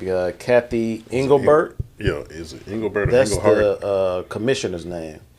I think it's Engelbert. It's Engel something. Yeah, I think it's Engelbert. And Nafisia Collier. That's the player that originally called her out. In the press Yeah, conference. no, you're right. Yeah, it is Engelbert. Engelbert. Yeah, Kathy Engelbert. So she's under the fire right now because she's the WNBA commissioner. She's under fire because Nafisia Collier, one of the best players in the league, I think she actually finished second in MVP voting behind Ayesha Wilson. She had a lot to say after they lost to the Phoenix Mercury in the playoffs. But she said it had nothing to do with wins and losses and nothing like that. But basically saying that she's a trash commissioner and that and really one of the things she actually, put some of their conversation, said what she said about Caitlin Clark, and I did feel a way about that because I'm just like, I don't know. I thought that was, maybe going to like what are you trying to say? You putting personal conversations in there and stuff like that. Like, and two, I also think Nafisia Curry, if you know her, she's one of the best players in the WNBA. Her husband is also a business guy, a basketball guy, and they both co-own the Rival League, the 3-on-3 league that's right before the WNBA season. Oh, right. You know what I'm saying? Like, they both own that. So if you don't know the context around that, listen, knowing that, and then now listen to what she's saying, because now all of this matters. Because some of it, to me, I think is leveraging. You know what I'm saying? To where I know what it is like to be in this seat. You know what I'm saying? Just like, so it's kind of some tongue in cheek that she putting, her out there, but then kind of, pumping her league up kind of at the same time to where, and then I'm just going to sum it up. I think that what she said, some stuff was valid. But other things, I just think it was a lot of pandering. Because I think one of the things she said that, she was injured, and a lot of people call me, but you know who didn't call me? Kathy Engelbert. Because I was like, why does a commissioner need to call you because you're injured? You know what I'm saying? Like stuff like that. I'm like, why is that even important? You know what I'm saying? It just seemed like more of a female type situation type thing. Because I'm just like, I don't think David Stern, if Michael Jordan was hurt, is calling him being like MJ. Well, he might have been calling MJ. Yeah, I was gonna say, bad example. Yeah, he might have called MJ, but let's say, Vincent Askew. Well, no, or somebody like that. I would say, I think, I'm gonna let you finish your statement. Well, no, I was just gonna say, I think the top players would get a call. That's the only thing I would say. Okay. Now, okay, I can maybe see that, but if not, though, like, what's the real play? Because I think she really started off the statement talking about the officiating. I think she said it was like too physical, and a lot of stuff is going on. But that's pretty much in any league. Mm-hmm. Always have some stuff. But really, the WNBA was kind of pubbing up them being a physical league just last year, because they was just like, this is, we're not playing a little finesse girl ball. We're really out here battling. So now it's an issue because she got injured. Like, I really think that, I don't know if I kind of like the statement that Collier made and kind of putting out some of the personal conversations that they had. Not if it's personal conversation about you, I think I get that, right? Maybe that's where I'm coming from. But if I'm coming in there, I'm talking about what they said with Caitlin Clark. You said this about Caitlin Clark and about this and that. I was like, well, it's not really about you. You know what I'm saying? So you voicing that to the public, when it's really not really about you. I don't think I like that. I don't think I like that, putting out that type of information. Well, so, like her, first of all, like her stance is she's one of the players that's a part of the what is it called? Basically, Players Association? The Players Association. She's one of the people on the committee of the Players Association. So she did start off talking about the officiating, and it wasn't so much that it was more or less about when stuff before it gets out of hand. Mm-hmm. Like if you're officiating a certain way, it don't get to a certain point. Mm-hmm. So it's like if you're not really we ain't calling no ticky tack fouls, but like if it's hard stuff that's not being called or they're not getting text for it, well then now I'm like, okay, I know I can get away with this. Yeah. So now you're trying to push the envelope to the point to where now it is increasing injuries or things of that nature. And again, as far as that last play of that game, you know, that's debatable because you got some NBA people saying it was a good job by the officiating, and you got other people saying it could have been a call. You know, that just depends on which way the wind blowing. I will say I did watch the interview that Kathy Engelberg gave in addressing the comments. And one of the first questions that she was asked was, did she say what she said specifically? Yeah. She didn't say yes or no. So then that to me, that makes it seem like, okay, well then you did say that. Correct. You know what I'm saying? And so that's, you know, true to your point. Yeah, it didn't have to be brought out. But if you're, and you know, I've been hard on Caitlin Clark, but at the same time, I've been one. I'm not stupid either. I know that people like Angel, I know that people like Paige, they have come in like no other crop of draftees before and have moved the needle in ways that the W hadn't seen since its inception. So it's asinine to think that they're not helping increasing viewership, especially with younger viewers, that they're not moving the needle. They're not, you know, it's fans packing out to see, in some cases, just to hate. As many people coming to watch Caitlin ball as people who are buying tickets to come and hate and say, I knew she wasn't whatever. True. As much as people like, you know, Bayou Barbie, Angel Reese, is a lot of people going to them games just to say, oh, look at all the me bounds or whatever. Yeah. Like that's it. But they're still buying the tickets. Who cares why they buying them as long as they butts are in the seats? And so when she was asked directly, did you say this? She was like, oh, well, you know, it's a lot of things that are said in conversations when people talk that get misconstrued. So again, you wasn't asked about a lot of things because she quoted Nafisha, and Nafisha said she quoted you. Yeah. So the lady who asked her was like, okay, you said, and I quote, Caitlin Clark should be thanking her lucky stars that she's in the W and that she's getting $16 million in endorsements. Because if she didn't have the W, she wouldn't be getting anything. Yeah. So she need to be down on her knees. So even if, like, did you say something close to that? Yeah. You know what I'm saying? And the fact that you didn't say anything like, okay, well, no, I didn't say she need to get down on her knees. But then that means you did say if it wasn't for her. Yeah. You see what I'm saying? So now, and again, you're talking about somebody that's potentially the future of this league, and your attitude is that. And so, again, I don't think I think we was critical like about the All-Star game. They should have put forth a more competitive game when they did that. Definitely. I'm never in agreement when you come out and half-ass something. That's not a good way to get paid. But I will say though, like as with anything, if what we're selling, like you selling teams for $300 million now, you know what I'm saying? When like prior to that, like I don't know if it was any WNBA franchise that was worth $100 million. Like you know what I'm saying? Like now they selling for $300 million. Yeah. Like, so you got revenue deals that's $500 million. Yeah. It's now again.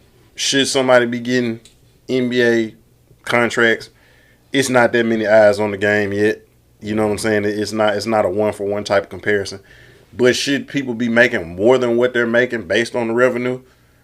As close as you can to paying them what they need to be paying to where you can still stay in the black and make some profit, I think so. And that might be only a few percentage points. You know what I'm saying? Yeah. We might not be talking about getting a 10% increase, like y'all might only be able to increase 5%. Right. You know what I'm saying? But 5% is better than you know what I'm saying, what you're getting right now. But but to act like, oh, y'all should be happy, y'all getting what y'all getting. Okay, well, if the people, my thing is that the people who ain't out there playing, who ain't putting butts in the seats, if your salary went up, you know, and you got the easiest job in the world. All you got to do is, you know what I'm saying, just sit here and. Yeah. They the ones have to stay in shape. They the ones have to try not to get a concussion when they fall. They the ones have to stay stretched so they don't pull, you know, muscles and ligaments and things of that nature. Like, so you know what's another 100,000? And we're not talking about everybody get like. Of course, your star players are going to get more. You know what I'm saying? But like that, but essentially, like that's what we talking about. You got all-star, all NBA or all WNBA caliber players. Yeah. You know, I think they should get a bump. I'm not sure if we talked about this specifically, but I think they should get a bump in their pay. But I think originally they were talking about they wanted like half or 50% or something like that, to where like at this point you can't negate 30 years y'all been in the red. You know what I'm saying? About what, 10 million a year? You know what I'm saying? So yeah, you're doing great. The trajectory is looking good. So let's say, I don't know what the percentage is. Let's say they're 8%. Okay, we could give you 15% or something like that, right, to where like don't overplay your hand, acting like right, now you should be getting half when right, they've been losing for 30 right. years. You know what I mean? But I did want to ask you this question. So I don't know. So in context, if she said what she said about Caitlyn, is there any context? Could that have been not what it sounded like it was? If she's saying, well, she better be thanking her lucky star, could it be like I'm in jest talking with you, like, man, Caitlyn better be thanking her lucky stars that she should da da da da da, and it kind of be like I said it, but it wasn't in the tone to where I'm like serious. I'm just kind of playing, or you know what I'm saying, or something like that in a I, personal conversation. in that aspect, no. Okay. I mean, because I just feel like in jest, it could be like, oh, she better be glad she getting it. Mm-hmm. Like that's in jest. Like, but when you break down, like she needs to be down on her knees, and if it wasn't for what she was making outside the court, she wouldn't be making nothing, and she better be glad for the platform. Like that's kind of real specific, and it came from her. Basically, the point that she was making is that we've got players who are helping boost our revenue, and when you look at they're making like the old rookie scale payment, and these people are helping generate money and income. Those are the examples of people who should be making more than what they're making. Yeah. And then so now you go and kind of double down on what the stance has always been of like basically be glad you're getting, what you're getting. And again, I think that, people follow leadership. We've had this conversation before. I don't know who was in charge before her. But and obviously, Kathy Engelbert, her background is in business. She does good business because since she's been commissioner, I think the business of the overall the W has improved. It may not have necessarily improved for the players, but as far as from a business standpoint, their business model has changed a lot in the last few years. But like, what's the lady used to play for? I think used to play for New York. Elena Del Don. Del Don. Yeah. So she recently retired, and she kind of echoed what Fee said and said when she retired. She heard from everybody and like you talking about a 2-time MVP, you talking about a Finals MVP, you talking about Defensive Player of the Year, you talking about an All-Star MVP. She's gonna walk into the Hall of Fame. You don't, you know what I'm saying? Like I don't see a world that exists where when Kareem retired, David Stern didn't call him. I don't see Larry Bird or Magic retiring and David Stern.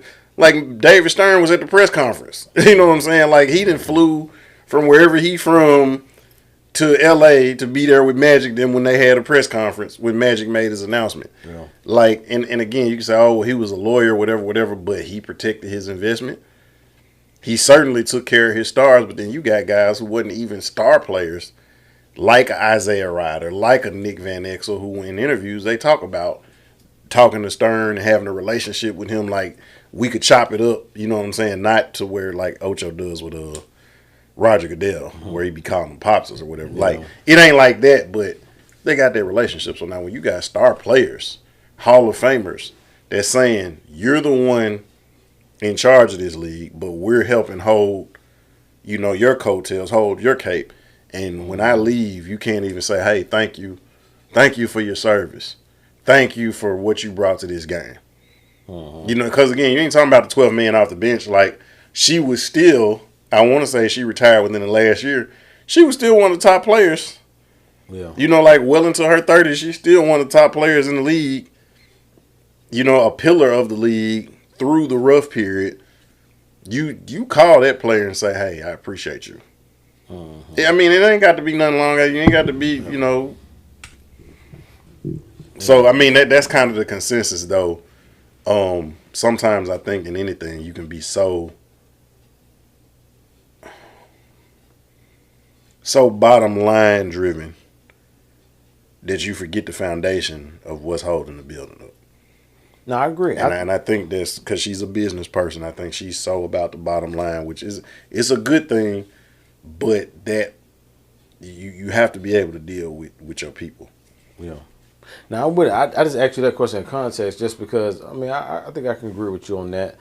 I'm just like, Engelbert could be very ignorant. Like, how can you be this comfortable around one of your best players and say information about another star player and not think that will get back to her or have some type of leverage? Like, I don't know. That's why I just wondering. Like, I'm just like, she's a businesswoman, and you're talking to one of your better products of the business that you run, and you mouthing off their way. Like, she very well could have said that, but I'm just like, why in the world? I feel like if it was a jest when they asked her, did she directly say that? If it was in jest, then I feel like you got the platform. You can explain the nature of that conversation. But just to say it's a lot that said, you know what I'm saying? Like if you ask EJ, hey, son, did you go to school today? What did you know? I did a lot of things today. It's a lot of stuff that got done in the course of the day. Yeah. A lot of stuff got done at the house. A lot of stuff got done in the neighborhood. You gonna like if you restrict putting the pause on him in your mind, you're gonna be like, so basically, you telling me you didn't go to school today, right? Because if he went, he's either gonna say yes I did or no I didn't. Yeah. But when you do that, it's like the word and like I'm look at my hand while I'm reaching in your pocket over here. So it's kind of like I say this nice stuff, and that's a business person answer. Yeah. You don't directly commit or answer a question, hoping that people don't realize that you didn't really answer the question. Right, the politics. But essentially, like I said, the thing that I watched, the consensus among everybody, and they was arguing about other stuff, but like Stephen A., Monica McNutt, Mad Dog, they all was in agreement that like, yeah, she didn't answer. She got directly asked a question, and then I was watching another one where it was Shanae and I forget the two other people, but matter of fact, it was Malika Andrews that had asked her a question. Yeah. And they was like, Shanae was like, look, I've been a part of the Players Association. Like, you know, and I'm going to keep it real. Like, if she was asked a yes or no question, that was an easy answer. The easiest thing she could have did if she didn't say it was say, no, I didn't say it. Yeah. And she said, it's unfortunate, she said, but it's making me believe that she actually, not only that she said it, but that's how you really feel about, you know, your people, because you kind of got the platform to where you can clean it up because now you got the floor. So even if you're going to lie, you can make the lie be whatever you want it to be. Right. And you know what I'm saying? And the other thing with her is just, even if I don't think she even could explain that, you know, I was kind of saying it in jest, or if I did say that, I just think she really had to say what she said, because you can't clean that up. And you can't be direct, because I've seen Stephen A. and other people dodge questions and don't directly answer it, but they just like, hey, you know, this is what happened. This is what I'm going to tell you. Not even saying that Kathy Engelbert is right in the situation, but I'm just saying, just like, I don't think anything that she would have said would have justified anything. I think she felt comfortable saying it because you pointed out earlier, she's looking at somebody who you're in the off season, you're in the same position that I'm in. Mm-hmm. So I can level with you. Yeah. Because I'm not just talking to a subordinate. In some ways, I'm talking to a peer. Mm-hmm. So if anybody can understand and appreciate what I'm saying, it's going to be you. Mm-hmm. But I don't think what she understood is that she also, yeah, she might be in that other league, the 3-on-3 league. Yeah, she's in that position. It is a rival league. They got sponsors and everything like that. But what you're not appreciating is that she's also a representative, and she takes very seriously that she's a representative of the almost 200 players that they got in the W. She's representing all of them. She takes that serious. She doesn't take it lightly, and she's looking beyond herself. It's not just about me and how it affects me. I'm looking at these people behind me. Yeah. Because they're the next, 10, 12 years. And then, like, you got people like Juju that ain't even came in yet. Like, I'm looking at them. Like, they're the next. So, the groundwork that we lay today is going to be for them. I can't just be so concerned about my interests and what I got going on. I got to be thinking about the people who are coming after me. And so, I don't think that it was said in jest as much as I think that it was said with her not thinking that it was going to blow back. Because I'm talking to somebody on the same level. So I can level with you. And this conversation going to stay here because we just being frank. Right. Now, and the other thing, too, just like we having a conversation and we talking about, let's say, so-and-so, me making this statement, how do I feel so comfortable to say this statement? What did you say prior to me making this statement to make you feel comfortable enough to talk about Caitlin Clark or Paige or anybody else like that? Or I'm asking a question, like, or did it just come out the blue? No, I think sometimes who it is. I don't, like I said, I don't think it's sometimes it don't have to be, well, you said this or I said that. It's certain things because of our relationship that you're not even going to think when you walk in the door to say. Yeah. Now, if I had my earbud in and you knew I was on the phone, you might not say it as quick if you knew I'm on the phone. But, like, if you don't see my earbud and I'm on the phone and you just come in, you're speaking freely, how did you know I was on the phone? If I didn't have the phone up to my ear, I didn't signal you like, hey, I'm on the phone. You're just, oh, this Shay. Yeah. You know what I'm saying? And I think that she's like, oh, this is Fee. This somebody, you and your husband, y'all are in this position over here. You know what I'm dealing with. Mm-hmm. We've been working closer together. Like, I hear what you're saying, but like, come on, you know what's up. Right. Or could it, like, I just think of the devil's advocate, just like, because Caitlin decided not to play in the rival league, for whatever reason, because she wanted to get ready for the season. So maybe she felt the way about her not coming to her league. And she said something like, well, Caitlin decided not to get in my league. We're going to try to give her this money, da-da-da-da. And then be like, well, shoot, she should be thanking her lucky stars to be in this league, da-da-da-da-da. You know what I'm saying? Like, in the Florida conversation, because that energy is saying just like, you feel me, because Caitlin, she didn't play in this rival league. You know what I mean? And so for whatever reason that you may feel, so now I feel comfortable to give my opinion or thinking that we cool enough on the level to where I can say this around you because, just the vibe or whatever. But all in all, if I want to see how this is going to get, I think there's no way that she's going to be the commissioner for that long anymore, because I think bridges have been burned. What's said was said, whether, like I said, in context, out of context. It's just, I think it's probably her time to go and put in somebody else, like whoever that may be. I don't know. No, I think the time as far as spent on that, I think she had a run. How long was she the commissioner for? I don't know, but I know she's been. She just said in the press conference. She said in the press conference, that she's been in business for 40 years. Right. And so, like that's the commissioner of the league, yeah. But I could probably figure that out. Hold on, but it really don't matter. I'm assuming she. Oh yeah, no. It said that she hadn't. Okay, she is not a quitter. She has no intention of stepping down. I was trying to see. 2019. She's been since 2019. Yeah. Okay, yeah, May 15th. Yep. Oh, okay. So she's and she's actually the first commissioner of the WNBA. Yeah. And it said previous leaders have been titled the president. Yeah. She officially assumed the role on July 17th, 2019. So really, just over 6 years. 6 years. Mm-hmm. Just a little bit over 6 years or whatnot. Okay. All right. Let's get these last couple out the way real quick. Like, talk to us about Kyren Lacy, Yeah, so we mentioned him last season. the LSU wide receiver. Right. When he had sadly committed suicide because he had been basically informed that he was being charged with I want to say one of the charges was vehicular manslaughter. Somebody died. Yeah. Yeah, somebody died in the accident.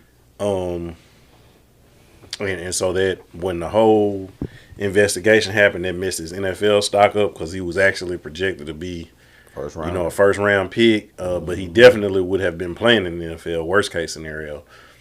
And he constantly was saying, he was innocent the whole time. But again, I think we live in an age where people just want to be first. Yep. And not be right. The video that his lawyer was showing. I don't know if it was from a traffic camera or what, but the video clearly shows his car didn't even approach the accident until after the accident had already happened. And so is another video from the body cam of the police officer where the police officer is trying to tell a witness what to write. And the witness is saying, like, no, I didn't see no charger. And he's like, okay, well, yeah, make sure you include that, this car swerved around to avoid the charger. That's what caused it. He said, no. He said, I ain't see no charger. He said, the lady was the one who caused the wreck. And he's like, I was only doing 28 miles an hour and I stopped. And so she went around me because she couldn't see what was going ahead. She was impatient. She went around me and that's what caused the wreck. He's like, when I ain't see no charge, he said, you could see where I stopped it. He said, I ain't had no skid marks or nothing. I wasn't going no but 28 miles an hour. And so, like I said, when you see the little video, you see the truck that the guy was driving. You see the car go around the truck. You hear the crash and everything. Then, like a few minutes, then you see the green Charger come up. So, like this whole time, and I don't know what the motive was of saying he did it, but his lawyer was like, he's going to be posthumously cleared, which is a good thing. And I said this again when we talked about it last season. Anytime, like I've had two family members and one close friend all in their lives, that's hard on the people that are left here because you're constantly asking questions about, is it something you could have done? Is it something you could have said? Is it conversations you could have had? Not going to be popular, but I feel like unless it's like a wartime situation or something like that, when people get to that point in their life, that's the right set of circumstances, it was bound to happen. Whether it was this year or 30 years from now. Yeah. The right set of circumstances, they were going to be in that mind frame. Because life going to be life right at some point in time to where, like, and from my understanding, when I heard that he did commit when he got unalive, was because I think he got in another accident or something. He got caught speeding or something like that, and he was going to his homeboy's house or something like that, and then he shot himself in the car, right? I believe so. That's what I think. I remember. It was something like that. But my whole point was that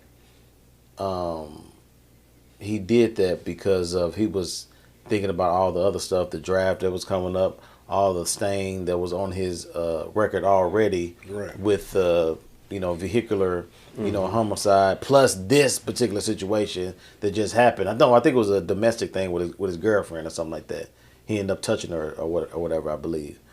And so when that happened, so I'm just like, to your point, I was like, yeah, if it wasn't this, as he kept going through life or kept going through the NFL and going through whatever else, if you triggered like that, just like when Prime, when he tried to commit suicide, he said that wasn't his first attempt, because him going through whatever he going through, he went off that bridge in Cincinnati, trying to kill himself, but it didn't happen.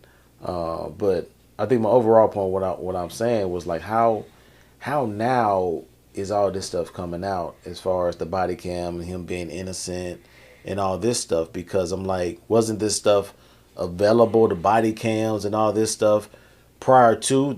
I thought they did their due diligence at the actual time that this stuff happened.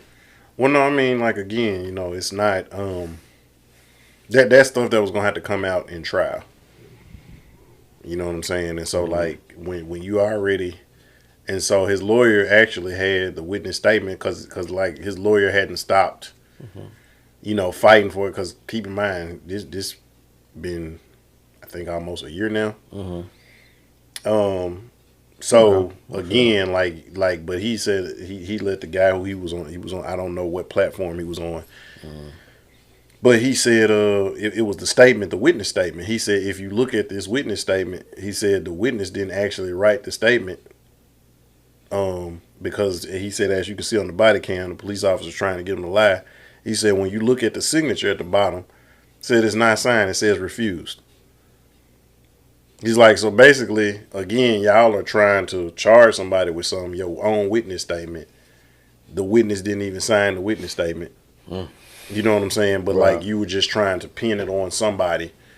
Because again, I don't know who the victim was or who the person who hit the person was. Because sometimes that factors in. Like if it's somebody like, oh, we got to get this person. Right. Oh, this the CEO of this one's daughter or niece or whatever. Okay, we got to get them out. Okay, well, who was? You know what I'm saying? Because he said he left the scene and didn't. I mean, well, he didn't cause the accident. Why would he stick around? Well. You know what I'm saying? Which he did. And so, again, if somebody's asking you, and these go back to those questions, somebody asks you, hey, were you here on this street when this accident happened? Yes, I was. Did you leave the scene of this accident? Yes, I did. Oh, see, he's guilty. Like, no, you didn't ask me did I cause the accident. You didn't ask me if I had nothing to do with the accident. You asked me, was I there when it happened? Yes, I was. You asked me, did I stick around? No, I left. Why should I stay if I didn't cause the accident? I wasn't involved in the accident. Is he the most recognizable face? You see what I'm saying? So time, yeah. You got to, you know what I'm saying? And again, like for somebody who felt like everything I worked for is over. You know what I'm saying? He was probably feeling like his life was over. And the reality of it is like when you don't achieve certain things, like your life is not over. But it don't matter how many people see it and tell you, you got to see it and believe it. Because if you don't see it and you don't believe it, 100 people could be telling you like, nah, man, it's just the beginning of your life. You got so much more to live for. Right. But if you don't see that, it don't matter. It don't matter who tell you, from the pimp to the pastor, they can tell you that your life ain't over. If you don't see that and you don't believe that, then whatever the worst thing you can think of, you may not do it, but you might attempt to do the worst thing to yourself. And I just, so for those of you all who may be feeling like it, your life is over, I hope that you see that it's not. And this is me telling you that it's not over with, that you got so much more to live for. You got so much more life to live. But at the end of the day, you have to find the value in yourself and what you're here for and what the Father put you here for. You got to find the value there. You got to find your purpose, and you got to go towards that. For sure. All right, let's kind of make the rest of these maybe quickies or some we're through. Because there's a lot to talk about with the NFL and Sheduer, but I want to make it as brief as possible. As far as the NFL goes, my Cowboys are 2-2-1. The Niners, y'all what, 3-1? 4-1. 4-1. We beat LA. Yeah, y'all should have lost to the Rams. The Rams actually gave y'all that game. They played the way they played. We did exactly what we were supposed to do. Oh man! If they just gonna give it away, return of the Mac. Man, like if you just gonna let me make you fumble on the 1 yard line, that's crazy. You know what I'm saying? They missed 2 extra points too. Right. Then you got one of them blocked. Yeah, one of them got blocked and one of them missed. Yeah, man. Hey, when it's your time, it's your time. But in regard with Sheduer though, Flacco got traded today. Traded to the Bengals this afternoon. I don't know if you heard. So now Sheduer is probably going to be 2 or 3 now because they still got Zappy. You remember Zappy used to be with New England? He's definitely QB too. But Dylan Gabriel actually looked pretty good against the Vikings on Sunday. I looked at a little bit of that game. So it'll be interesting. I ain't gonna lie. I've been a Sheduer fan. I actually want to see him play with the starters and kind of see, kind of what that looked like. Now I said what I said as far as him, the draft wise. I don't think they put him in a great position to put himself in a good position to really, go as high as he wanted to. Because again, I want to say his antics, his bravado, and his vibe gives off cornerback, wide receiver, that right. To where, even looking at Cam Newton when he got drafted, that whole draft process, Cam, cool look. He had the little little fade, clean cut face, and all this stuff because he wasn't the Cam as in the 3rd, 4th year in the league. Being all that he played the. I don't want to say the game, but he wasn't. He didn't have his hat to the back, was like, I'm going to change the culture and doing all this stuff. I don't think he'd do any favors to that. But I do think he will get a shot in Cleveland. I think he'll probably end up playing here in about 3 weeks. And he'll probably take the job, probably from then on. Yeah, I mean, I think sometimes it's better to move in silence. But at the same time, I just don't like this idea that, two things can be true. They can. Like if you're trying to win favor, play the game, that's true. But at the same time, when you're talking about, first of all, Cleveland ain't got no culture. No. So for somebody that's an executive in Cleveland talking about, oh no, you can't come in trying to change the culture. What culture? Y'all need some culture. Like y'all have been a quarterback graveyard for the last at least 30 years, maybe even longer. Okay, so again, you saying like, oh well, no, quarterbacks don't do it this way. What quarterbacks? Not, of course, not no Cleveland quarterbacks, but Cleveland quarterbacks don't matter. Y'all ain't got a Pro Bowler. Y'all ain't got an All Pro. Y'all ain't got an All Decade. Y'all have never had. And I'm just gonna go back from when they drafted Tim Couch back in '99 because I remember that. Tim Couch from Kentucky because he was in the SEC with played versus Peyton Manning and them. Like that, and that's '99. You know what I'm saying? So like anybody born in '99, they good and grown now. Yeah. You know what I'm saying? It's people that's like 25, 26. Have never seen the Cleveland Browns do anything of note. You know what I'm saying? So I wish the Raiders would have drafted them. If Tom Brady is your mentor and your boy, and he's the owner, that's actually helping out y'all offense and being in the box. You know what I'm saying? I don't know why you didn't draft Sheduer when not even the first round or the second round. They had picks in the 3rd and 4th rounds. Because I think he knows he can get him at any point. So if you're trying to build your team up, because okay, why use that pick when I can plug holes in and we trying to build, and I can get you off of waivers? Or if they just want to get rid of you, I can get rid of some pieces that, you know what I'm saying, maybe bad contracts for us. You know what I'm saying? Or some pieces that ain't going to cost us that much because they just trying to get rid of you. And that was the long-term play anyway. Yeah. Good. You know what I'm saying? Like I kind of look at us with people like, oh man, Mac Jones look good in your offense. And I said, people forget. When Mac Jones got drafted, Kyle Shanahan wanted Mac Jones. Oh, yeah. We end up getting Trey Lance. Because they was, the brass was high on the upside. But Kyle Shanahan is like, you give me this guy, and I mean we ain't even seen him throw the deep ball yet. You know what I'm saying? He's just running that Shanahan offense. He looked phenomenal. With Max solid, man. You know what I'm saying? With 3s and 4s at wide receiver, like we ain't even have a 2 out there. You know what I'm saying? The best that any wide receiver he was throwing to was a 3. But again, it's like he knew at some point. He'd even with what's my boy that's playing in Seattle. Darnold. He liked Darnold. Darnold came 1 year, looked great, got his money. He was high on Mac Jones, so his mindset is, I'm gonna get my guy. So to your point about Sheduer, Brady's, and I conceded a few years ago. As much as it hurt me to do it, he is the GOAT at quarterback. I'm not going to question his football IQ. And to your point, I wouldn't be surprised. It's 3 teams I would not be surprised if he somehow managed to get to. I wouldn't be surprised if he ends up in Vegas.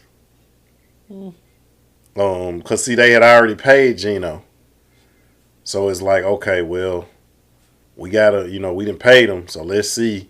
But then also, we already got this relationship, and it's Vegas. You know what I'm saying, which is big enough for the name and the brand and all of that. You know what I'm saying? Like Cleveland don't even want him.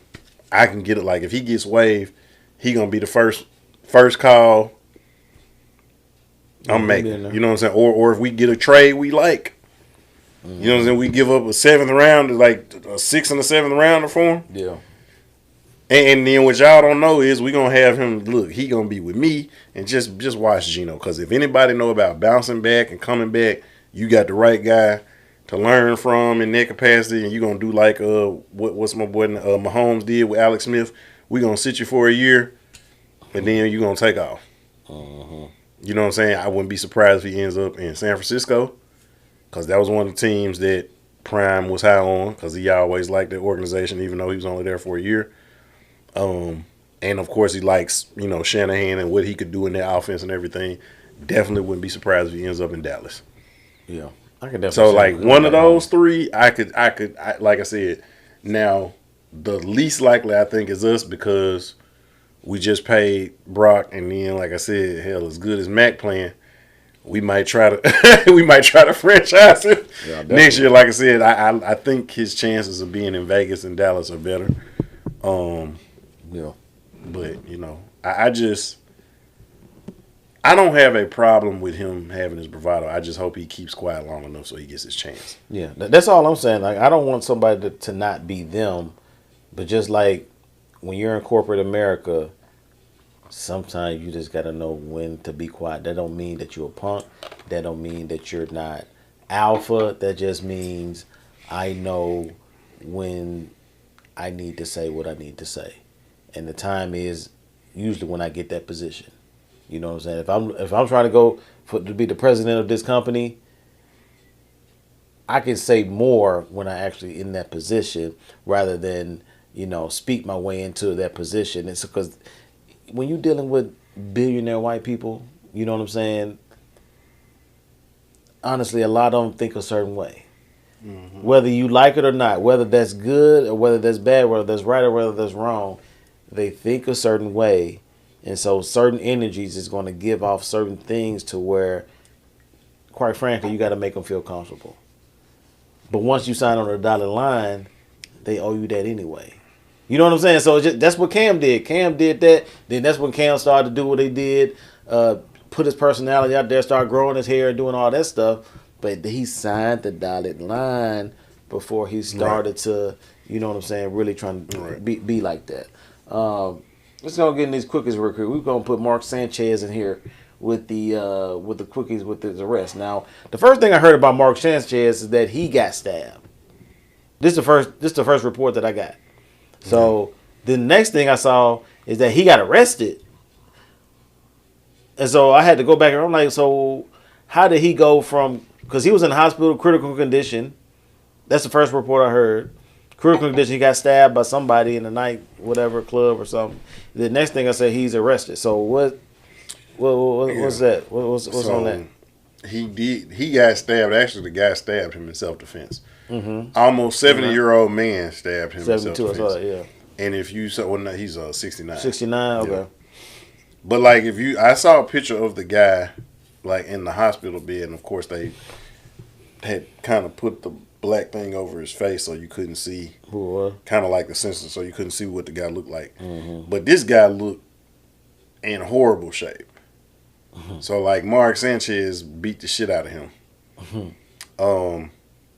I was what was I listening to last night? It was one of the sports shows, but they was like, the oh arena, no, it was arena? the arenas. Yeah, the arena. With skipping them. I Right. like that joint though. That's a nice little yeah, and the fact that Richie Incognito is the voice of reason is crazy to me. Yeah, that's right. Him and Akeem Talib, like, yeah. But yeah, it's a key funny man. He was like that. That was like, so Sanchez was drunk, and they said he was running wind sprints in the alley behind the hotel in the middle of the night. Wow. And so I forget who was like. Wow. He's like, hey, sometimes when you had too many, you trying to get yourself back right. It's like, I guess Mark like to run wind sprints. It's like he had his shirt off and he's running. So I don't know if at some point during the night him and the guy had exchanged words or whatever, but that was like when he sees the guy, he approaches the guy and they get into it. And so Mark got stabbed by the guy because Mark was beating the shit out the guy. Yeah. But like if you see the guy in the like dude's jaw is broke, like, but again, you're an old man. Mark Sanchez is 38. He's still, you know what I'm saying? He still looks like a supermodel. Yeah. Yeah. You know what I'm saying? What Colin Coward always said, Mark Sanchez has quarterback face. Yeah. You know what I'm saying? Like you walk in the room like the most handsome guy in the room that commands the respect. Like Mark Sanchez has quarterback face. Mm-hmm. And he's still a solid like 6'3" muscular guy. Big dude. Yeah. I'm glad that he's not passed away, but at the same time, consequences of your actions. Yeah. If he did attack that man, and of course we're gonna hear more details. If he did attack that man unprovoked, I hope again, like this gonna affect his job. I mean, he got a good job.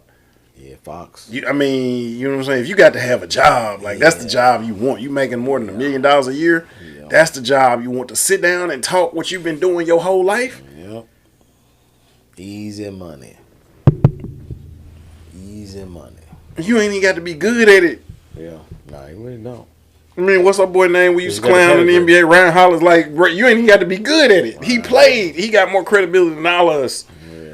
Yeah. So like I said, I hope that the real story comes out, whatever that may be, and I hope that the older guy, the older gentleman, prayers to him and his family, and that he recovers quickly. And Mark, if it was ever a sign that you needed to stop doing one of your extracurricular activities, it ain't even this for me. It's the fact that you running wind sprints. Yeah, he must have been on that. What he was drinking?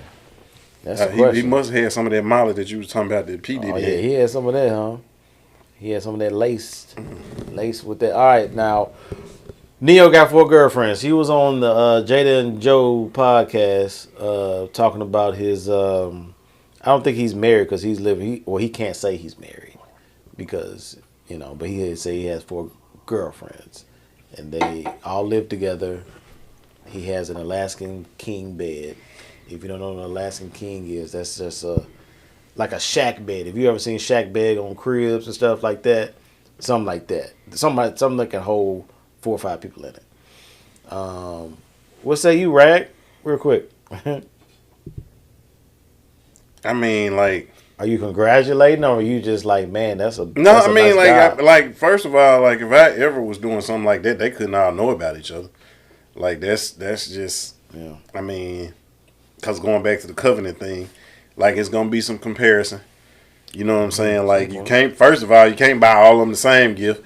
Cause like, oh, how you gonna get her this watch? You got me that watch. How you gonna get her this chain? You got me that chain. But then you can't not. You know what I'm saying? Like, wait a minute, that's a Coach bag. Mine say Michael Kors. Like, you know what I'm saying? You can't do that either. So I mean, it's a flex in the sense of any guy would like to think that he that player enough to be like, I got it like that. But at the same time, that's a headache. I think it's one of them things where it sound good until you actually in it. And then it'd be like, oh man, it's good for the gram. Little pictures, little video. Oh man, he was. But the reality of it, it just seems like a big headache. a big headache, and I don't see how it can be sustainable. Put it that way, because like you said, it's not a matter of if, it's when something goes down, and one feels belittled or whatever else in between. Slighted. So yeah, Neo is living his best life. Not for me, but it's And I've heard some interesting. people say it was compensating, like they say he really gay, but he be trying to do that to like That could be true. make it look like, oh, see, I got 4 girlfriends. I can't be gay because I got 4 of them. That could be a thing too. It's like, yeah, no, you actually still could be very gay. Yeah, you just very much. got a mustache. That's what they call it, or a beard, whichever. Very much. LeBron had a decision, part 2 today, and I ain't gonna lie. Like I thought, okay, he's starving for attention. He about to say he about to retire, but then I saw what it actually was, and I ain't like it. I mean, I thought it was like, okay, that I was like, I'm looking, I was like, What okay. was for the people who don't know, what was the decision? that he's owns or sponsoring Hennessy VSOP. So he's in the Hennessy business now. So that was what the whole decision. Like, did you see the video? Did you see? No, it? I didn't see the announcement. I saw like the little pre. You saw Where he had the guy before, sitting yeah, in the yeah, chair yeah. and he's walking in and like the microphone and Yeah. decision number 2. It was a little cringy for me, but LeBron likes attention, and so he knew what people were going to assume and think it was. Because he pretty much kind of wore the same thing he had Right. or the decision, and then the dude on the side. So he played into it, but yeah, thumbs down for me. But it is what it is. I mean, now if the decision is I'm gonna own Hennessy and drink Hennessy and retire, then cool. Yeah, hey, Yeah, that would have been have a drink. Say you were about to drink, retire, yeah. and then that would have been dope. That would have been dope. And I mean, all people don't like cognac. I mean, this person likes cognac. Yeah. So I mean, I'm never upset at that. Yeah, Like I said, that's a little bit dramatic just to say. Yeah. All I'm gonna say is, you used to hang around Diddy. Be careful, nigga. Oh yeah. Well, it sounds like he getting into the liquor game. Yeah, just that's like what I'm Diddy. saying. Y'all fooling with these liquor companies. Yeah, and we know who owns. Yeah, see, that going to a whole nother thing. Yeah, boy, Pooh Shiesty is released from prison. I heard he's going to be like in a I don't know what to call it, like a halfway house for the next month or something, and then he'll be fully released back into society. What say you, Rag? Well, I mean, hopefully, man, my thing is, man, hopefully you learn something. To me, it don't make no sense to go to lose your freedom, to be away from, your family, if, you got kids and stuff, being away from them. Still super young. Still super young. Right. 25. But if you're back, then, you could have just stayed. Like, what's the point? You know what I'm saying? Like, the whole point is nobody wants to go experience that. But when you do experience that, the whole goal is to not Go back. do it again. Yeah. You know what I'm saying? So whatever you was doing that got you into where it got you at, let's not do that anymore. So you don't be back where you just left from. And that's my only thing. Like with cats like him, Young Boy, Dirk, you know what I'm saying? Like, man, like, dude, like, if y'all get a chance to get out, like, don't leave the bullshit, the dumb shit behind you. Leave it alone. It really irks me, especially when everybody want to be godly when they get out. I'm not saying Pooh Shiesty is, but you ain't got to put that out there. If you put that out there, people gonna hold you accountable for that, as they should, because you led with that. Nobody asked you about, what your goals or your plans are, your faith. So now when you say my goal, my plan is to do A, B, C, X, Y, Z, and you don't do it, it's only right that people hold you accountable. If you start saying you're a changed man, you're a man of faith, people gonna hold you accountable for that. Because that's what you led with. You know what I'm saying? Like, now, if you keep it to yourself, now people still probably gonna have something to say about your decision making, but they ain't gonna beat you over the head with what you said. And so, my thing is, man, I hope he learns. I hope he grows. Every day is a blessing. Every day you're living is a blessing. I know he knows some people that ain't here no more. Yep. And so whatever you did to get yourself into that situation, don't do that no more, or anything close to that. Yeah. And Pretty much what you said. I just hope he's, because it's just tough. Because I know he's gonna come out and probably make some of the same type of music and be around some of the same type of culture and stuff, which can lead to you being in certain situations. But hopefully, I don't know if he's still with Gucci or not. I know Gucci he's literally corporate now. You know what I'm saying? And so maybe he can, stash him or protect him in a sense, but I just don't want him to, like you said, go back into that zone or situation to have him kind of go back. You know what I mean? Because that would be, that just wouldn't be good at all. So, so hopefully he, comes back. And I hope you don't think you're irreplaceable, because you know how many niggas rap in Memphis? You know how many young niggas it is right now that's waiting to be the next Pooh Shiesty, or waiting to be the next Dolph, or the next Big Boogie, or the next Gotti, or whoever, the next Glow. Like, it's people, like, we already got people waiting to pop off. And Gucci said, like, he's obsessed with Memphis. He loves anything that come out of Memphis because he loves so as much as he loves you and you sign to him or whatever, like, if you want to keep doing it, he'll find somebody else who is less jailbaity. Yeah. Because the goal, like I said, the goal is to get out, man. The goal is to get out and to stay out. But, I just leave it at that. But hopefully he comes back with a fresh mindset.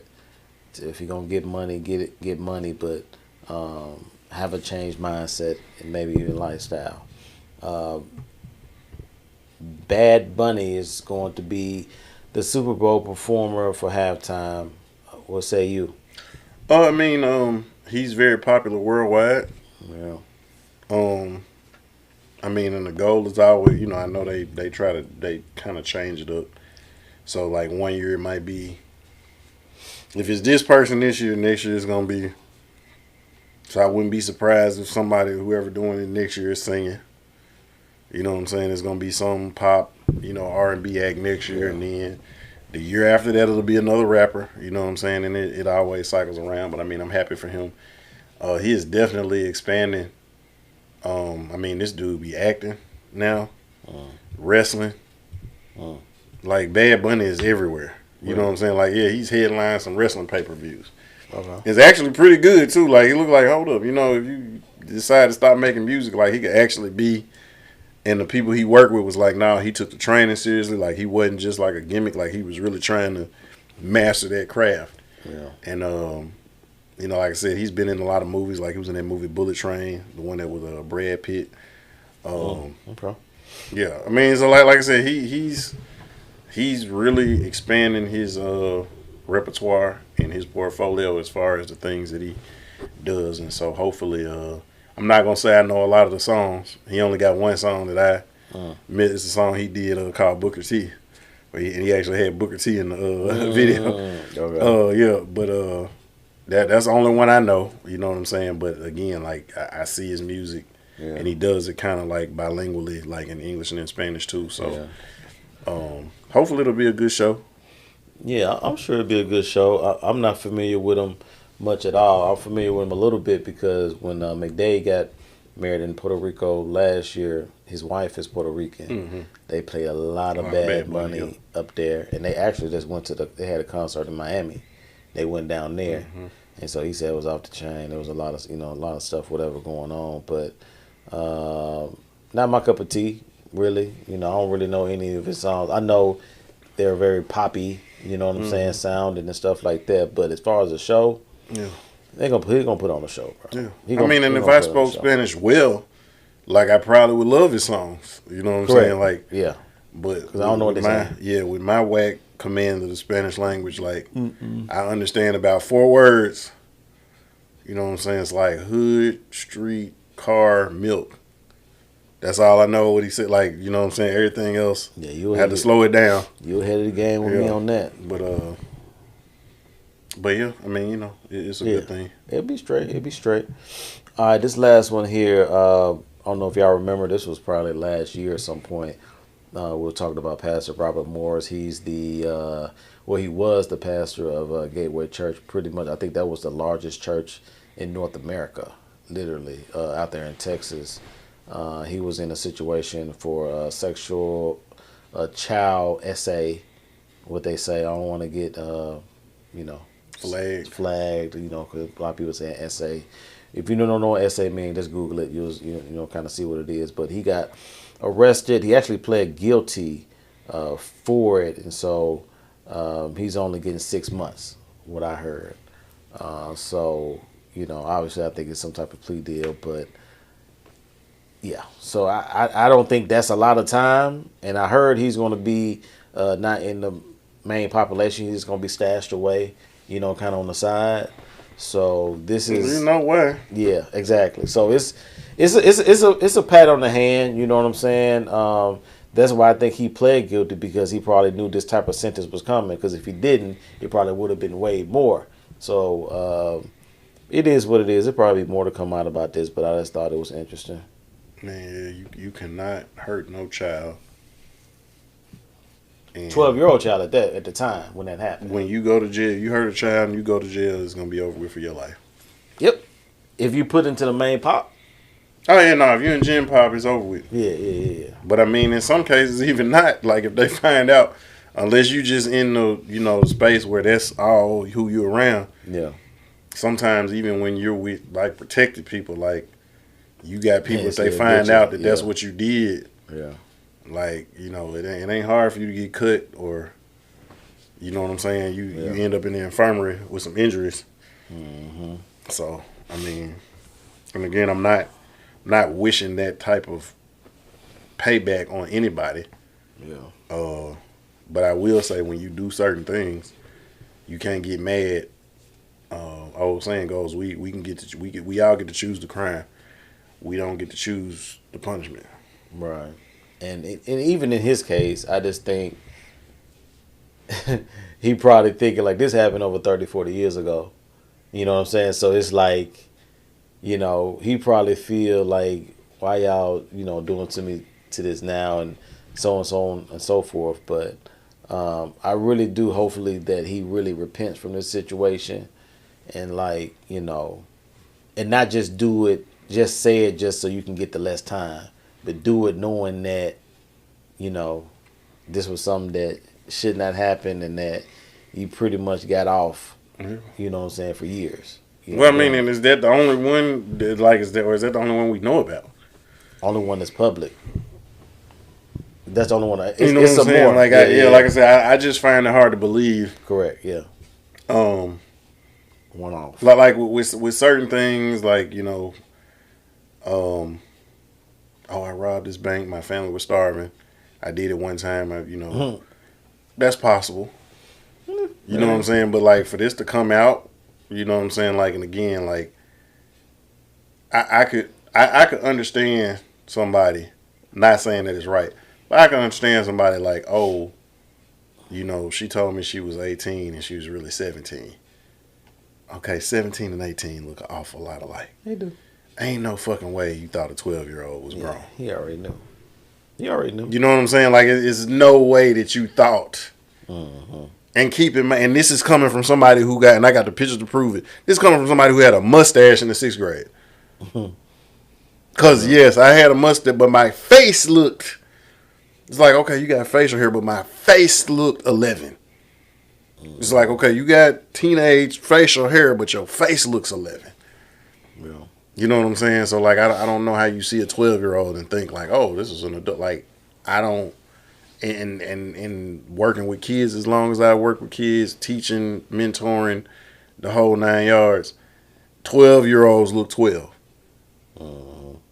Even the ones that tried to front like they was, 14, 15, like, girl, stop acting like you like you're not in the 7th grade. Yeah. Like you don't even sound 15. You don't even sound 16. Act your age, because when it's time for you to be that age, believe me, you have to deal with everything that have to come with being that. But just be 12 right now, because the time gonna come when you be in your 20s or 30s, you're gonna wish you could go back to being, and you can't reverse time. So enjoy it. So I don't, I'd like, to your point, I hope he does genuinely, and only the Father knows if he's genuine with For his sure. repentance. That's what I'm saying. We can just go off of what it is. You know what I mean? But yeah, Rag. All right, this is the start of season 6. Like I said, we gonna continue to do this. Hopefully, we bring more content to y'all. And y'all go ahead and like this video right now. I'm seeing some people still on the live. Y'all go ahead and like this video if you haven't already. Make a comment. Actually, make a comment even when we get off this live. Let us know that you in there. What your thoughts were. What you think I'm wild, Rag wild, or give your views on that, because I want to kind of get some a little back and forth. I'll be the one mostly comment. Rag he'll peek his head in sometimes and and say something. I always, when the comments get out of hand, I always chime in when they get out of hand. Yeah, when they get out of hand, he'll be in there. But y'all know what to do, y'all. Until next time, continue with that executive mindset. Most definitely keep it presidential. Salute. Arrivederci.